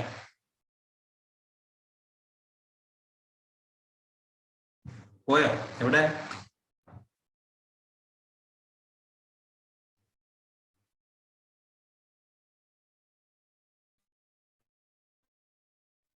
നമുക്ക് ഗവൺമെന്റിന് അത്ര പ്രോഫിറ്റ് ഒന്നുമില്ല. ഓക്കെ. ഇനി violates section 171 anti profiteering measures. Anti profiteering measures എന്ന് പറഞ്ഞാൽ ഇത്രേ ഉള്ളൂ, നമ്മൾ അമിതമായിട്ട് പ്രോഫിറ്റ് ചാർജ് ചെയ്യാതെ, ഇപ്പോ GST വന്നത് ഏതെങ്കിലും ഗുഡ്സിനോ സർവീസിനോ എന്തെങ്കിലും വിലയിൽ ഇളവ് വന്നിട്ടുണ്ട് എങ്കിൽ, എന്ന് വെച്ച് കഴിഞ്ഞാൽ റേറ്റ് കുറയോ അല്ലെങ്കിൽ എമൗണ്ട് കുറയോ എന്തെങ്കിലും ചെയ്തിട്ടുണ്ടെങ്കിൽ ഈ അഡ്വാൻറ്റേജ്, ഈ ഗുണം ആർക്കും കൂടെ കിട്ടണം, കസ്റ്റമേഴ്സിനും കൂടെ കൈമാറണം. അല്ലാതെ ഇപ്പൊ 18% വിറ്റുകൊണ്ടിരിക്കുന്ന ഒരു സാധനം 5% കഴിഞ്ഞാൽ ആ സാധനം അതേപോലെ തന്നെ സെയിം വിലയിൽ, മുമ്പത്തെ വിലയിൽ തന്നെ വിൽക്കരുത്. ഈ ടാക്സിന്റെ ഡിഫറൻസ് നമ്മൾ കസ്റ്റമേഴ്സിനും കൂടെ കൈമാറണം. ഓക്കെ. അതിനെയാണ് നമ്മൾ ആന്റി പ്രോഫിറ്റിയറിംഗ് മെഷേഴ്സ് എന്ന് പറയുന്നത്. ഇപ്പൊ 100 രൂപയുടെ ഒരു സാധനം 118 രൂപയ്ക്കാണ് 18% ടാക്സ് ഉണ്ടാകുമ്പോൾ വിൽക്കുക. ആ സാധനം GST വന്നപ്പോൾ 5% കുറഞ്ഞിട്ടുണ്ട് എങ്കിൽ ആക്ച്വലി 100 രൂപയാണ് അതിന്റെ വാല്യൂ. അപ്പൊ 105 ചാർജ് ചെയ്യാൻ പാടുള്ളൂ. അപ്പോഴും നമ്മൾ 118 തന്നെ ചാർജ് ചെയ്ത് കഴിഞ്ഞാൽ നമ്മൾ കസ്റ്റമേഴ്സിന് ഈ GSTയുടെ അഡ്വാൻറ്റേജ് പാസ് ഓൺ ചെയ്യുന്നില്ല. അങ്ങനെ അമിതമായി പ്രോഫിറ്റ് ആഗ്രഹിച്ചുകൊണ്ട് നമ്മൾ അങ്ങനത്തെ കാര്യങ്ങളൊന്നും ചെയ്യരുത്. അതിനെയാണ് നമ്മൾ എന്തെന്ന് പറയാം, ആന്റി പ്രോഫിറ്റിയറിംഗ് മെഷേഴ്സ് എന്ന് പറയാം. അപ്പൊ ഈ ആന്റി പ്രോഫിറ്റിയറിംഗ് മെഷേഴ്സ് നമുക്ക് കിട്ടുന്ന അഡ്വാൻറ്റേജ് കസ്റ്റമേഴ്സിലേക്ക് കൈമാറിയിട്ടില്ല എങ്കിൽ അതിനെയാണ് വയലേഷൻ എന്ന് പറയാം. ഓക്കെ. അപ്പൊ അങ്ങനെ എന്തെങ്കിലും വയലേഷൻ ചെയ്തിട്ടുണ്ടെങ്കിൽ എന്ത് ചെയ്യാൻ പറ്റും, പ്രോപ്പർ ഓഫീസർക്ക് ക്യാൻസൽ ചെയ്യാൻ പറ്റും. ഇനി കോമ്പോസിഷൻ പേഴ്സൺ 3 കോൺസ്റ്റിറ്റ്യൂട്ടീവ് ടാക്സ് പീരീഡിൽ റിട്ടേൺ ഫയൽ ചെയ്തിട്ടില്ല എങ്കിൽ, ഓക്കെ, കോമ്പോസിഷൻ പേഴ്സൺ എങ്ങനെയാ ചെയ്യാം, മന്ത്ലി ആണോ ക്വാർട്ടർലി ആണോ? മന്ത്ലി ആണോ ക്വാർട്ടർലി ആണോ? കോമ്പോസിഷൻ പേഴ്സൺ റിട്ടേൺ മന്ത്ലി ആണോ ക്വാർട്ടർലി ആണോ? ക്വാർട്ടർ. അപ്പൊ 3 ടാക്സ് പീരീഡില് കോമ്പോസിഷൻ പേഴ്സൺ റിട്ടേൺ ചെയ്തിട്ടില്ല എങ്കിൽ അയാളുടെ രജിസ്ട്രേഷൻ എന്ത് ചെയ്യാൻ പറ്റും, പ്രോപ്പർ ഓഫീസർക്ക് ക്യാൻസൽ ചെയ്യാൻ പറ്റും. ഓക്കെ. റിട്ടേൺ ഫയൽ ചെയ്തില്ല എങ്കിൽ composition person 3 consecutive tax period, 3 continuous tax പീരീഡില് എന്ത് ചെയ്തില്ല, കോമ്പോസിഷൻ പേഴ്സൺ റിട്ടേൺ ഫയൽ ചെയ്തില്ല എങ്കിൽ, ഓക്കെ, എന്താവും, പ്രോപ്പർ ഓഫീസർക്ക് വേണമെങ്കിൽ ക്യാൻസൽ ചെയ്യാം. ഇനി കോമ്പോസിഷൻ അല്ലാത്ത പേഴ്സൺ റിട്ടേൺ 6 കോൺസിക്യൂട്ടീവ് മന്തില് ഫയൽ ചെയ്തില്ല എങ്കിൽ, ഓക്കെ. GSTയുടെ കേസിൽ മറ്റൊരു കേസ് എന്താണെന്ന് വെച്ച് കഴിഞ്ഞാൽ, ഇപ്പൊ ജനുവരി മാസത്തെ ഫയൽ ചെയ്യാതെ ഫെബ്രുവരി മാസത്തെ ചെയ്യാൻ പറ്റില്ല. മനസ്സിലായോ?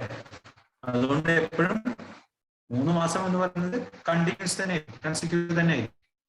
മനസ്സിലായോ? ജനുവരി മാസത്തെ റിട്ടേൺ ഫയൽ ചെയ്യാതെ നമുക്ക് ഫെബ്രുവരി മാസത്തെ ചെയ്യാൻ പറ്റില്ല. അപ്പോ കോമ്പോസിഷൻ പേഴ്സൺ റിട്ടേൺ 6 കോൺസിക്യൂട്ടീവ് മന്തിൽ ഫയൽ ചെയ്തിട്ടില്ല എങ്കിൽ ആ കേസിലും പ്രോപ്പർ ഓഫീസർക്ക് എന്ത് ചെയ്യാൻ പറ്റും? ക്യാൻസൽ ചെയ്യാൻ പറ്റും.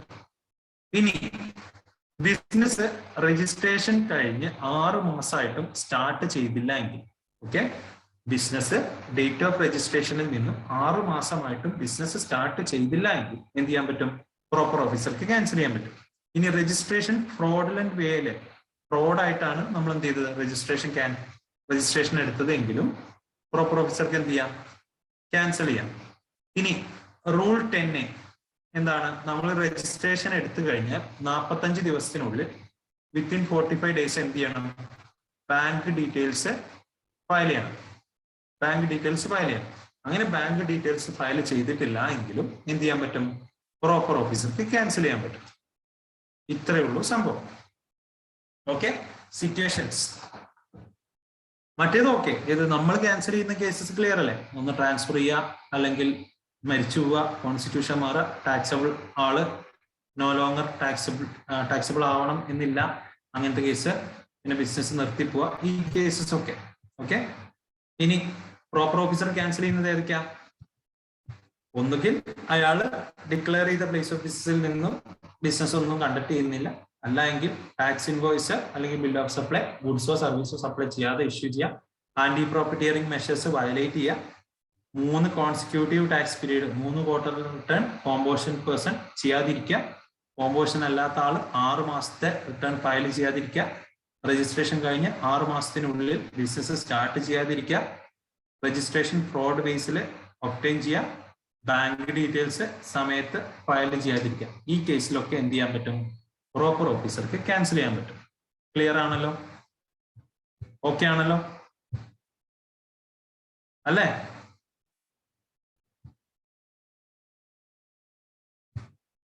ഓക്കെ. ഇനി voluntary registration can be cancelled at any time even before expiry of 1 year from date of registration. എന്താ പറഞ്ഞത്? നമ്മൾ സ്വമേധയാ രജിസ്റ്റർ ചെയ്ത ആളാണെങ്കിൽ നമുക്ക് ക്യാൻസലേഷൻ 1 കൊല്ലത്തിനുള്ളിൽ വേണമെങ്കിലും ബിഫോർ എക്സ്പയറി ഓഫ് 1 ഇയർ എന്ത് ചെയ്യാം? രജിസ്ട്രേഷൻ ഡേറ്റിൽ നിന്നും 1 കൊല്ലത്തിനുള്ളിൽ വേണമെങ്കിലും നമുക്ക് എന്ത് ചെയ്യാൻ പറ്റും? ക്യാൻസൽ ചെയ്യാൻ പറ്റും. അതെന്തുകൊണ്ടാണ് ഇവിടെ മെൻഷൻ ചെയ്തതെന്ന് വെച്ച് കഴിഞ്ഞാൽ, ആദ്യം എന്ത് പറഞ്ഞിരുന്നു? നമ്മൾ വളണ്ടറിലി രജിസ്റ്റർ ചെയ്ത ആളാണെങ്കിൽ നമ്മൾ 1 കൊല്ലം കഴിഞ്ഞാൽ മാത്രമേ നമുക്ക് ക്യാൻസൽ ചെയ്യാൻ പറ്റുള്ളൂ എന്ന് പറഞ്ഞിരുന്നു. പിന്നീട് അത് അമെൻഡ് ചെയ്തിട്ട് എന്ത് പറഞ്ഞു? വളണ്ടറിലി രജിസ്ട്രേഷൻ എടുത്ത ആളാണെങ്കിലും നിങ്ങൾക്ക് എപ്പോൾ വേണമെങ്കിലും ക്യാൻസൽ ചെയ്യാം എന്ന് പറഞ്ഞിട്ടുണ്ട്. സോ അതുകൊണ്ടാണ് അതവിടെ മെൻഷൻ ചെയ്തത്. ഓക്കെ, 1 കൊല്ലത്തിനുള്ളിൽ വേണമെങ്കിലും എന്ത് ചെയ്യാൻ പറ്റും? നമുക്ക് ക്യാൻസൽ ചെയ്യാൻ പറ്റും, even before 1 year. Okay,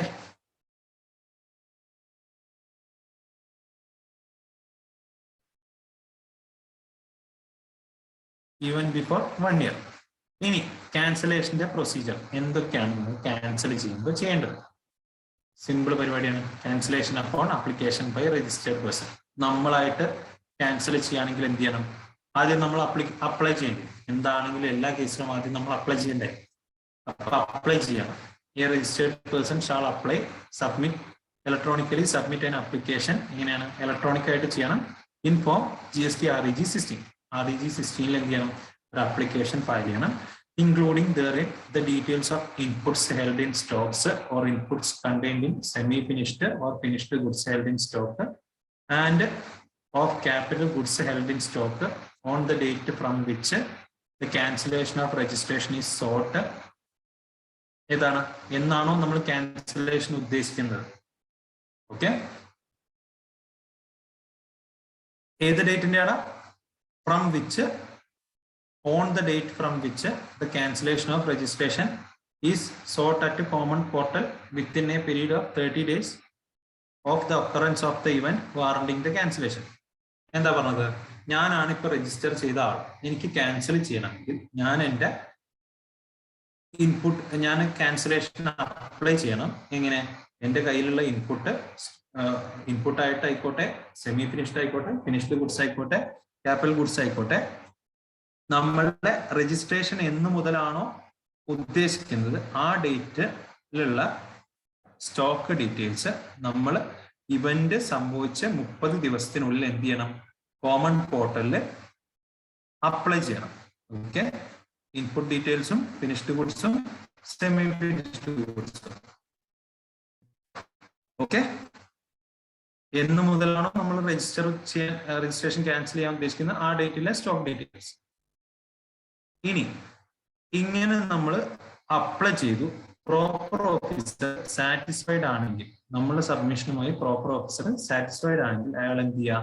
he shall issue an order in form GST-19 within a period of 30 days from the date of application submitted.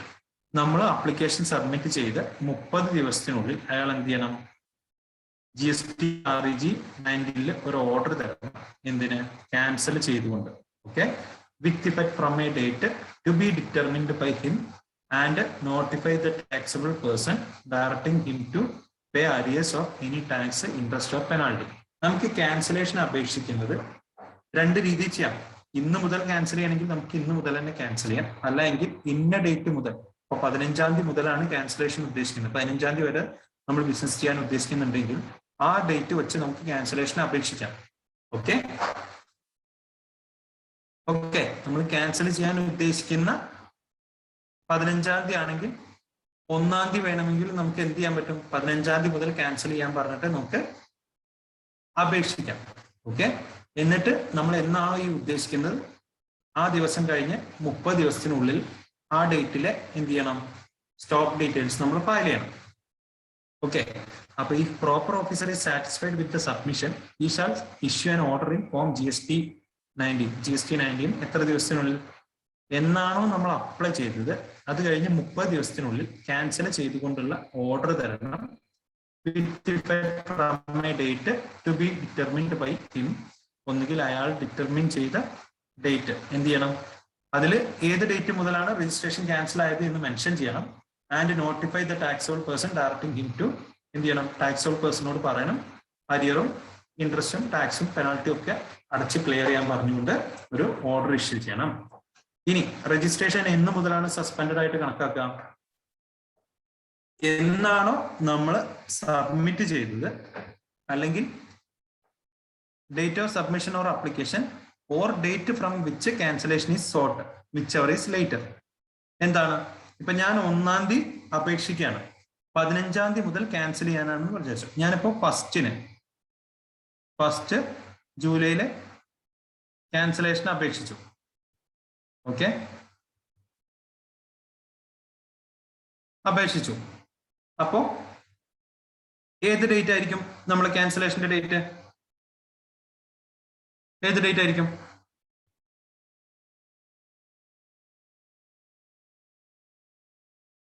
ഒന്നാം തീയതി അപേക്ഷിച്ചു കഴിഞ്ഞാൽ ഏത് ഡേറ്റ് ആയിരിക്കും?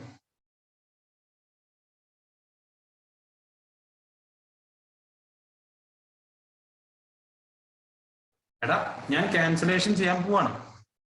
അപ്പൊ ഞാൻ GST-REG-16 എന്ത് ചെയ്തു? ഞാൻ ക്യാൻസലേഷൻ അപ്ലൈ ചെയ്തു.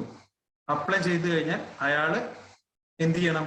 ക്യാൻസലേഷൻ ഓർഡർ 30 ദിവസത്തിനുള്ളിൽ തരണം, അല്ലെ? അങ്ങനെ തന്നു കഴിഞ്ഞു കഴിഞ്ഞാൽ എന്നാണ് എന്റെ രജിസ്ട്രേഷൻ സസ്പെൻഡ് ചെയ്തതായിട്ട് കണക്കാക്കുക? ഞാൻ അപ്ലൈ ചെയ്ത ഡേറ്റ് ആണോ അതോ മറ്റെന്തെങ്കിലും ഡേറ്റ് ഉണ്ടോ?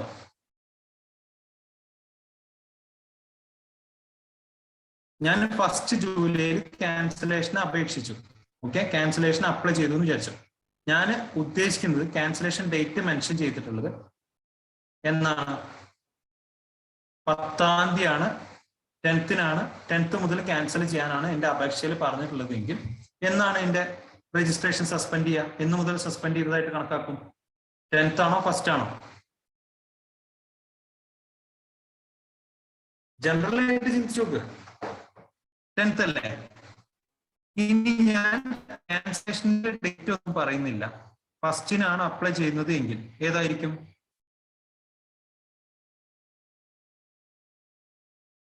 ഏതായിരിക്കും?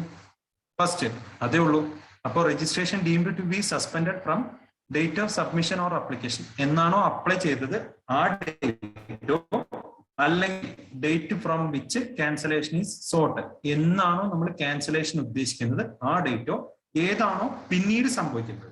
ഓക്കെ, ഒന്നുകിൽ അപേക്ഷിച്ച ഡേറ്റ് ആവാം, അല്ലെങ്കിൽ നമ്മൾ സോർട്ട് ചെയ്ത ഡേറ്റ് ആവാം. വിച്ച് എന്ന് മുതലാണോ നമ്മൾ ക്യാൻസൽ ചെയ്യേണ്ടത് എന്ന് പറഞ്ഞ ഡേറ്റ് ആവാം. ഏതാണോ പിന്നീട് സംഭവിക്കുന്നത് അത് ഈ പ്രൊസീഡിങ്സ് അവസാനിക്കുന്നത് വരെ എന്തായിട്ട് കണക്കാക്കും? നമ്മളുടെ രജിസ്ട്രേഷൻ സസ്പെൻഡ് ചെയ്തതായിട്ട് കണക്കാക്കും. ആ ടൈമിൽ നമുക്ക് എന്ത് ചെയ്യാൻ പറ്റില്ല? സപ്ലൈ ഒന്നും ചെയ്യാൻ പറ്റില്ല. ഓക്കെ,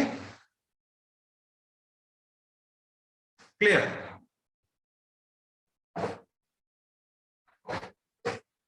അപ്പൊ ക്യാൻസലേഷന് കാരണമായ ഇവന്റ് സംഭവിച്ച 30 ദിവസത്തിനുള്ളിൽ എന്നാണോ ക്യാൻസലേഷൻ സോർട്ട് ചെയ്ത്, എന്ന് മുതലാണോ ക്യാൻസലേഷൻ എഫക്റ്റീവ് ആവുന്നത് ആ ഡേറ്റിലുള്ള സ്റ്റോക്ക്, ഇൻപുട്ട് ആയിക്കോട്ടെ ക്യാപിറ്റൽ ഗുഡ്സ് ആയിക്കോട്ടെ, ഈ ഡീറ്റെയിൽസ് ഒക്കെ വച്ചു കഴിഞ്ഞ് നമ്മൾ എന്ത് ചെയ്യണം?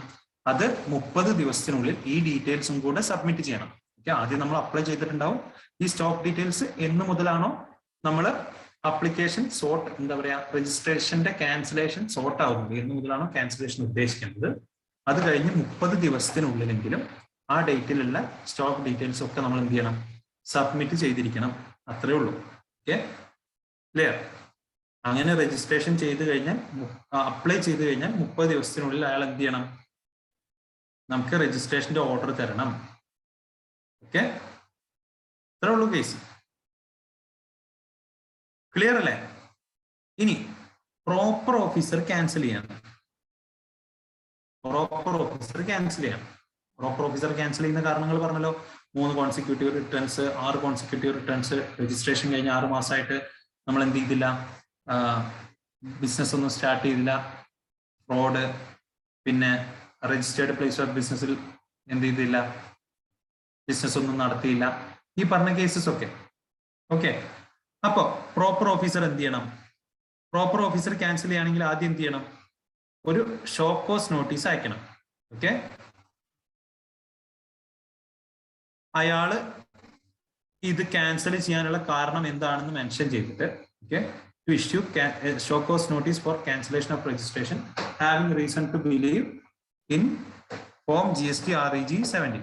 അപ്പോൾ അയാൾക്ക് ഈ ഷോക്കോസിന് എന്താ പറയാ, ക്യാൻസലേഷന് കാരണമായ എന്താണോ അയാളുടെ വിശ്വാസം, അതൊക്കെ ഡീറ്റെയിൽസ് ഒക്കെ വെച്ചിട്ട് അയാൾ എന്ത് ചെയ്യണം? ഒരു ഷോക്കോസ് നോട്ടീസ് ഇഷ്യൂ ചെയ്യണം. അത് ഇഷ്യൂ ചെയ്യുന്നത് GST REG 17 അപ്പൊ പ്രോപ്പർ ഓഫീസർ എന്ത് ചെയ്തു? ഒരു ഷോക്കോസ് നോട്ടീസ് അയച്ചു. റിപ്ലൈ കൊടുക്കേണ്ട ഡേറ്റ് സ്വാഭാവികമായിട്ടും എത്ര ദിവസമായിരിക്കും?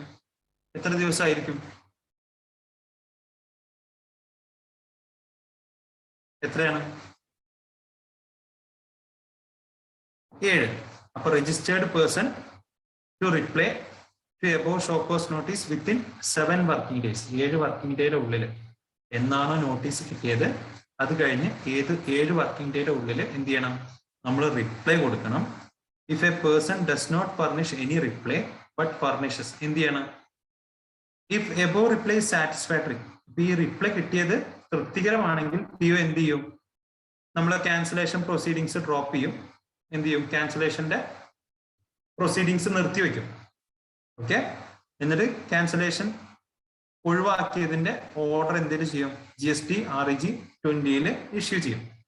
ഓക്കെ, അവര് എന്ത് ചെയ്തു? നിങ്ങളാണ് പ്രോപ്പർ ഓഫീസർ എന്ന് വിചാരിച്ചു. നിങ്ങൾക്ക് എന്തോ ഒരു കാരണത്താൽ നിങ്ങൾ എന്ത് ചെയ്തു? നിങ്ങൾക്ക് എന്റെ രജിസ്ട്രേഷൻ ക്യാൻസൽ ചെയ്യണമെന്ന് തോന്നി, നിങ്ങൾ എനിക്ക് നോട്ടീസ് അയച്ചു. എന്നിട്ട് ഞാൻ അതിന്റെ റിപ്ലൈ തന്നു. നോട്ടീസ് അയച്ചിട്ട് ഞാൻ അതിന്റെ റിപ്ലൈ 7 ദിവസത്തിനുള്ളിൽ തന്നു. നിങ്ങൾക്കത് ഓക്കെയാണ്, പ്രശ്നങ്ങളൊന്നുമില്ല, ഇന്ന കാരണങ്ങളുണ്ട്, അതുകൊണ്ടാണ്, റെഗുലർ റീസൺ ആണ്, അങ്ങനത്തെ എന്തെങ്കിലും കേസ് ആണെങ്കിൽ എന്ത് ചെയ്യാം? എനിക്ക് നിങ്ങൾ ഇഷ്യൂ ചെയ്ത ഓർഡർ നിങ്ങൾക്ക് എന്ത് ചെയ്യാം? ആ പ്രൊസീഡിങ് നിങ്ങൾക്ക് നിർത്തിവെക്കാം. എന്നിട്ട് ഓർഡർ ഏതിൽ ഇഷ്യൂ ചെയ്യാം? GST REG 20 ഇഷ്യൂ ചെയ്യാം. ഇനി if a person does not furnish any reply, എന്ത് ചെയ്തു? ഞാൻ റിപ്ലൈ ഒന്നും തന്നില്ല. നിങ്ങൾ എനിക്ക് നോട്ടീസ് അയച്ച ആളാണ്, ഞാൻ നിങ്ങൾക്ക് റിപ്ലൈ ഒന്നും തന്നില്ല.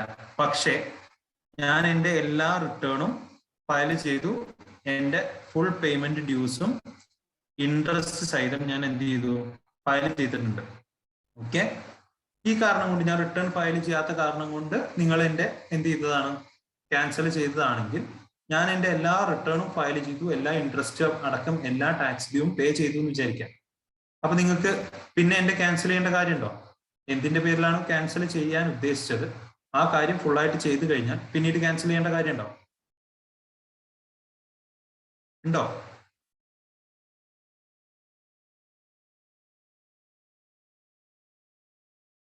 ഇല്ലല്ലോ. അപ്പൊ എന്ത് ചെയ്യും? നിങ്ങളാണ് PO, പ്രോപ്പർ ഓഫീസർ എന്ത് ചെയ്യും? പ്രൊസീഡിങ്സ് ഡ്രോപ്പ് ചെയ്യും, എന്നിട്ട് ഓർഡർ ചെയ്തിൽ തരും. GST REG 20 പ്രശ്നങ്ങളൊന്നുമില്ല, കണ്ടിന്യൂ ചെയ്തോളാൻ പറഞ്ഞിട്ട് GST REG 20 ഓർഡർ തരും. ഇനി if he is not satisfied, അയാൾ സാറ്റിസ്ഫൈഡ് അല്ല എങ്കിൽ അയാൾ എന്ത് ചെയ്യും? He may issue an order for cancellation of GST registration in for GST REG 19. എന്താണ്? അയാൾക്ക് ക്യാൻസലേഷന് ഓർഡർ ഇഷ്യൂ ചെയ്യാം. അതിന്റെ നമ്പർ GST REG 19 ആണ്. This order will be send within 30 days from the reply of show cause notice. നമ്മൾ ഈ show cause നോട്ടീസിന് എഴുതി കൊടുത്തേ.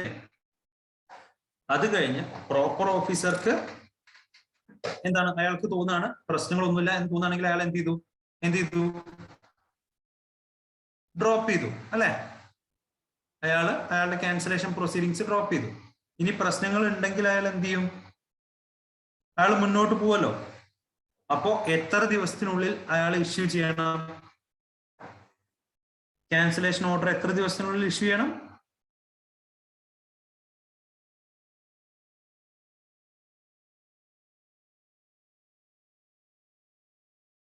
30 ദിവസം. ഓക്കെ, ആദ്യം പ്രോപ്പർ ഓഫീസർ നോട്ടീസ് അയച്ചു. ആദ്യം നോട്ടീസ് വന്നു. നോട്ടീസ് വന്നു കഴിഞ്ഞാൽ എത്ര ദിവസമാണ്? 7 വർക്കിംഗ് ഡേയുടെ ഉള്ളിൽ റിപ്ലൈ കൊടുത്തു. റിപ്ലൈ സാറ്റിസ്ഫൈഡ് ആണെങ്കിൽ എന്ത് ചെയ്യും? ഡ്രോപ്പ് ചെയ്യും. അൺസാറ്റിസ്ഫൈഡ്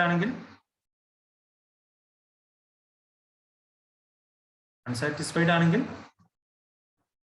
ഓർഡർ ഇഷ്യൂ ചെയ്യും. ഓക്കെ, എത്ര ദിവസത്തിനുള്ളിൽ? 30 ദിവസത്തിനുള്ളിൽ. ഓക്കെ, ക്യാൻസലേഷൻ ഓർഡർ 30 ദിവസത്തിനുള്ളിൽ. Notice REG 17, order REG 19, drop ചെയ്യുന്നത് REG 20. ഓക്കെ, 17, 20, 19. ഓക്കെ, ഇനി അതാണ് പറഞ്ഞത്. റിപ്ലൈ കിട്ടിക്കഴിഞ്ഞ് റിപ്ലൈയുടെ ഡേറ്റ് മുതൽ 30 ദിവസത്തിനുള്ളിൽ എന്ത് ചെയ്യണം? ക്യാൻസലേഷന്റെ ഓർഡർ ഇഷ്യൂ ചെയ്യണം. ഈ കേസിൽ രജിസ്ട്രേഷൻ എന്ന് മുതൽ സസ്പെൻഡ് ആയിട്ട് ട്രീറ്റ് ചെയ്യും?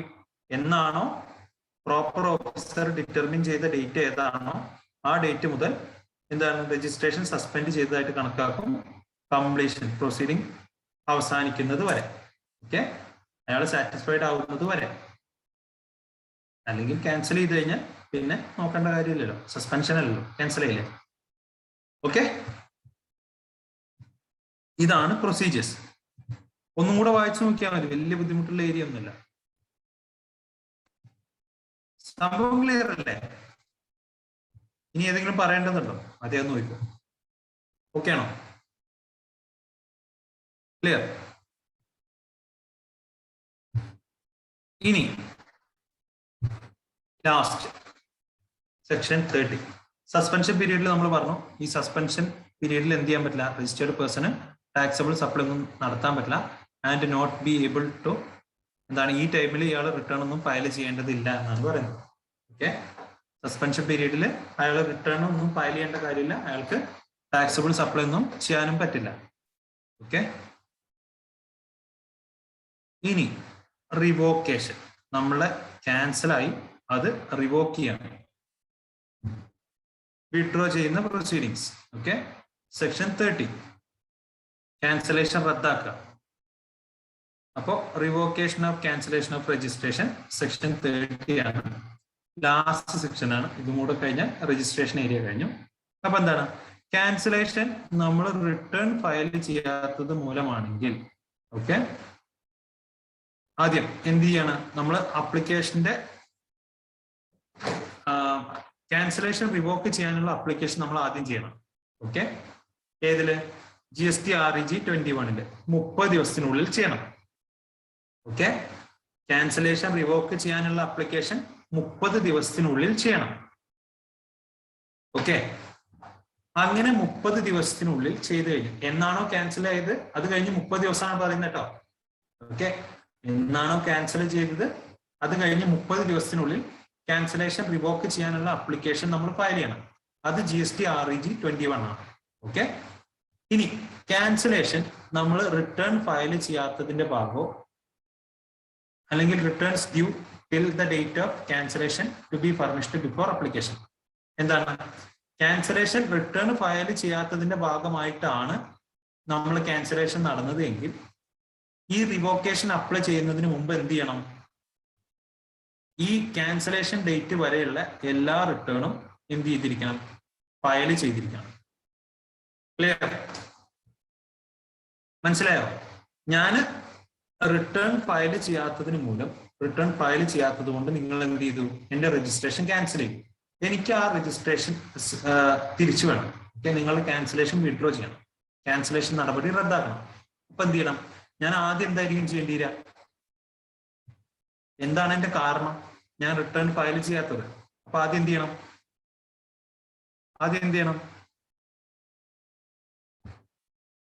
റിട്ടേൺസ് ഫുള്ള് ഫയൽ ചെയ്യാം, എന്നിട്ട് അപേക്ഷിക്കാം.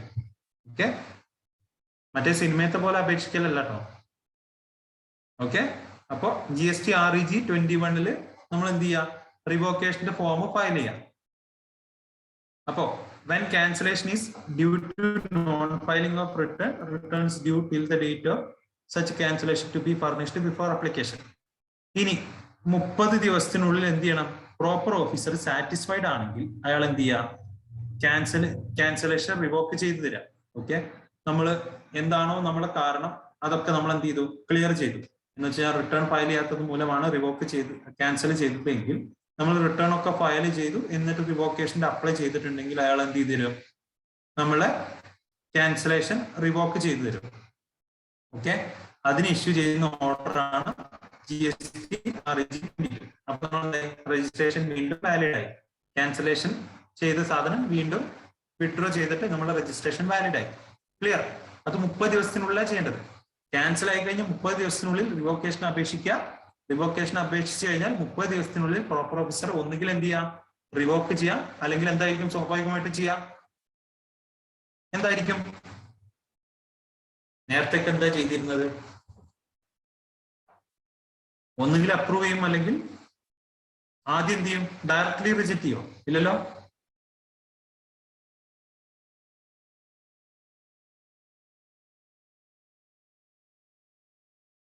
നോട്ടീസ് അല്ലേ,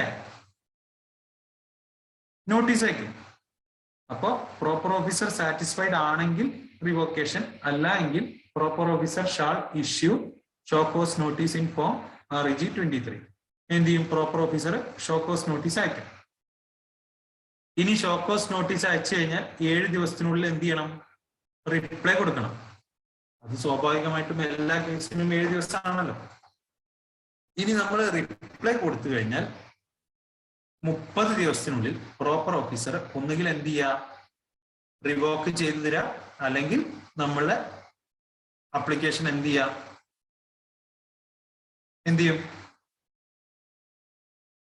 റിജക്ട് ചെയ്യും. അല്ലെ? ക്ലിയർ അല്ലേ കേസ്? ഓക്കെ അല്ലേ? ഇത്രേ ഉള്ളൂ റിവോക്കേഷൻ. ഇനി returns from date of cancellation till order of revocation of cancellation needs to be filed within 30 days from order of revocation. എന്താ പറഞ്ഞത്, നമ്മൾ റിവോക്കേഷൻ ഓർഡർ വന്നതിന് ശേഷം 30 ദിവസത്തിനുള്ളിൽ എന്ത് ചെയ്യണം, നമ്മളെ ക്യാൻസലേഷൻ ഡേറ്റ് മുതൽ റിവോക്കേഷൻ ചെയ്ത ഡേറ്റ് വരെയുള്ള റിട്ടേൺ എന്ത് ചെയ്യണം, 30 ദിവസത്തിന്. ഇപ്പൊ ഞാൻ പറയാം, എന്റെ റിട്ടേൺ ഡിസംബറിൽ ക്യാൻസൽ ആയി, എന്നിട്ട് ജനുവരി 25-നൊക്കെയാണ് എൻ്റെ എന്ത് ചെയ്ത് ഞാൻ റിവോക്ക് ചെയ്തതെന്ന് വിചാരിക്കാം. അങ്ങനെയാണെങ്കിൽ ജനുവരി 25 കഴിഞ്ഞ് 30 ദിവസത്തിനുള്ളിൽ ഈ പീരീഡിലെ റിട്ടേൺ ഞാൻ എന്ത് ചെയ്തിരിക്കണം, ഫയൽ ചെയ്തിരിക്കണം. അത്രേ ഉള്ളൂ. സിമ്പിൾ കേസസ് അല്ലേ? ഇത്രേ ഉള്ളൂ രജിസ്ട്രേഷൻ. ഓക്കെ, ഇനി ഏതെങ്കിലും പറയേണ്ടതുണ്ടോ?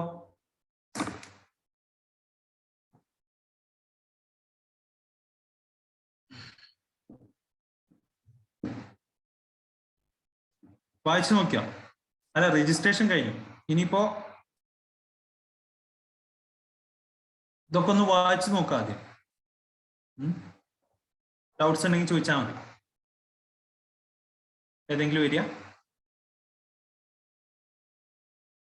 ഇത്രേ ഉള്ളൂ. 22 നമ്മള് മറ്റേ രജിസ്ട്രേഷൻ 2040 20 2010 23 എക്സംഷൻ ഇന്ന ആൾക്കാർ ചെയ്യേണ്ട, 24 ഇന്ന ആൾക്കാർ നിർബന്ധമായിട്ടും ഐക്രിയേഷൻസ് മൊത്തമായിട്ട് നിർബന്ധമായിട്ടും ചെയ്യണം, 25 procedure for registration, 26 deemed registration, 27 casual taxable person, non-resident taxable person, 28 amendment in registration, core field ആണെങ്കിൽ ഇങ്ങനെ, non core field ആണെങ്കിൽ ഇങ്ങനെ, 29 cancellation ഒന്നുകിൽ നമ്മൾ സ്വമേധയാ ചെയ്തതാവാം, അല്ലെങ്കിൽ പ്രോപ്പർ ഓഫീസർ ചെയ്തതാവാം. നമ്മൾ സ്വമേധയാ ചെയ്യുകയാണെങ്കിൽ നമ്മൾ റിട്ടേൺ ഫയൽ എന്താ പറയുക റിക്വസ്റ്റ് ഫയൽ ചെയ്യുക. റിക്വസ്റ്റ് ഫയൽ ചെയ്ത് കഴിഞ്ഞ് എന്ന് മുതലാണോ നമ്മൾ രജിസ്ട്രേഷൻ ഉദ്ദേശിക്കുന്നത് ആ ഉദ്ദേശിക്കുന്ന ഡേറ്റിന്റെ ഇൻപുട്ട് ഏതൊക്കെയാണോ, ഇൻപുട്ട് സ്റ്റോക്കുകൾ എന്തൊക്കെയാണോ നമ്മുടെ കയ്യിൽ അവൈലബിൾ ആയിട്ടുള്ളത് അതിന്റെ ഡീറ്റെയിൽസ് ഒക്കെ 30 ദിവസത്തിനുള്ളിൽ ഫയൽ ചെയ്യുക. പിന്നെ അയാൾ ഡയറക്ട്ലി ഫയൽ ചെയ്യുകയാണെങ്കിൽ അങ്ങനത്തെ, അയാൾ ഡയറക്ട്ലി ക്യാൻസൽ പ്രൊസീഡിങ്സ് ഇനിഷ്യേറ്റ് ചെയ്യുകയാണെങ്കിൽ അങ്ങനെ കുറച്ച് കാര്യങ്ങൾ. പിന്നെ നമ്മൾ ഈ പറഞ്ഞ റിവോക്കേഷൻ കൂടെ. ഇത്രയും കേസേ ഉള്ളൂ. ഇതൊക്കെ ഒന്ന് വായിച്ചു നോക്കുക. എന്തെങ്കിലും ഡൗട്ട് ഉണ്ടെങ്കിൽ ചോദിക്കുക. ഓക്കെ, എല്ലാം ക്ലിയർ ആണെന്ന് വിചാരിക്കുന്നു. എല്ലാം ചോദിച്ചോ? ഏതെങ്കിലും പറയേണ്ടതുണ്ടോ?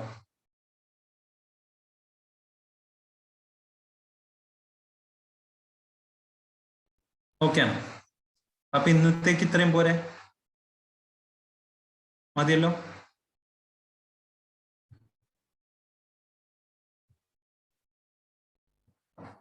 അപ്പൊ ടെസ്റ്റിൽ ഇതിന്റെ കുറച്ച് എന്താ പറയുക ഈ ഡേറ്റ്സ് വെച്ചിട്ടുള്ള കുറച്ച് പ്രോബ്ലംസ് ഉണ്ടാവും. അതൊന്ന് ചെയ്ത് നോക്കുക കേട്ടോ.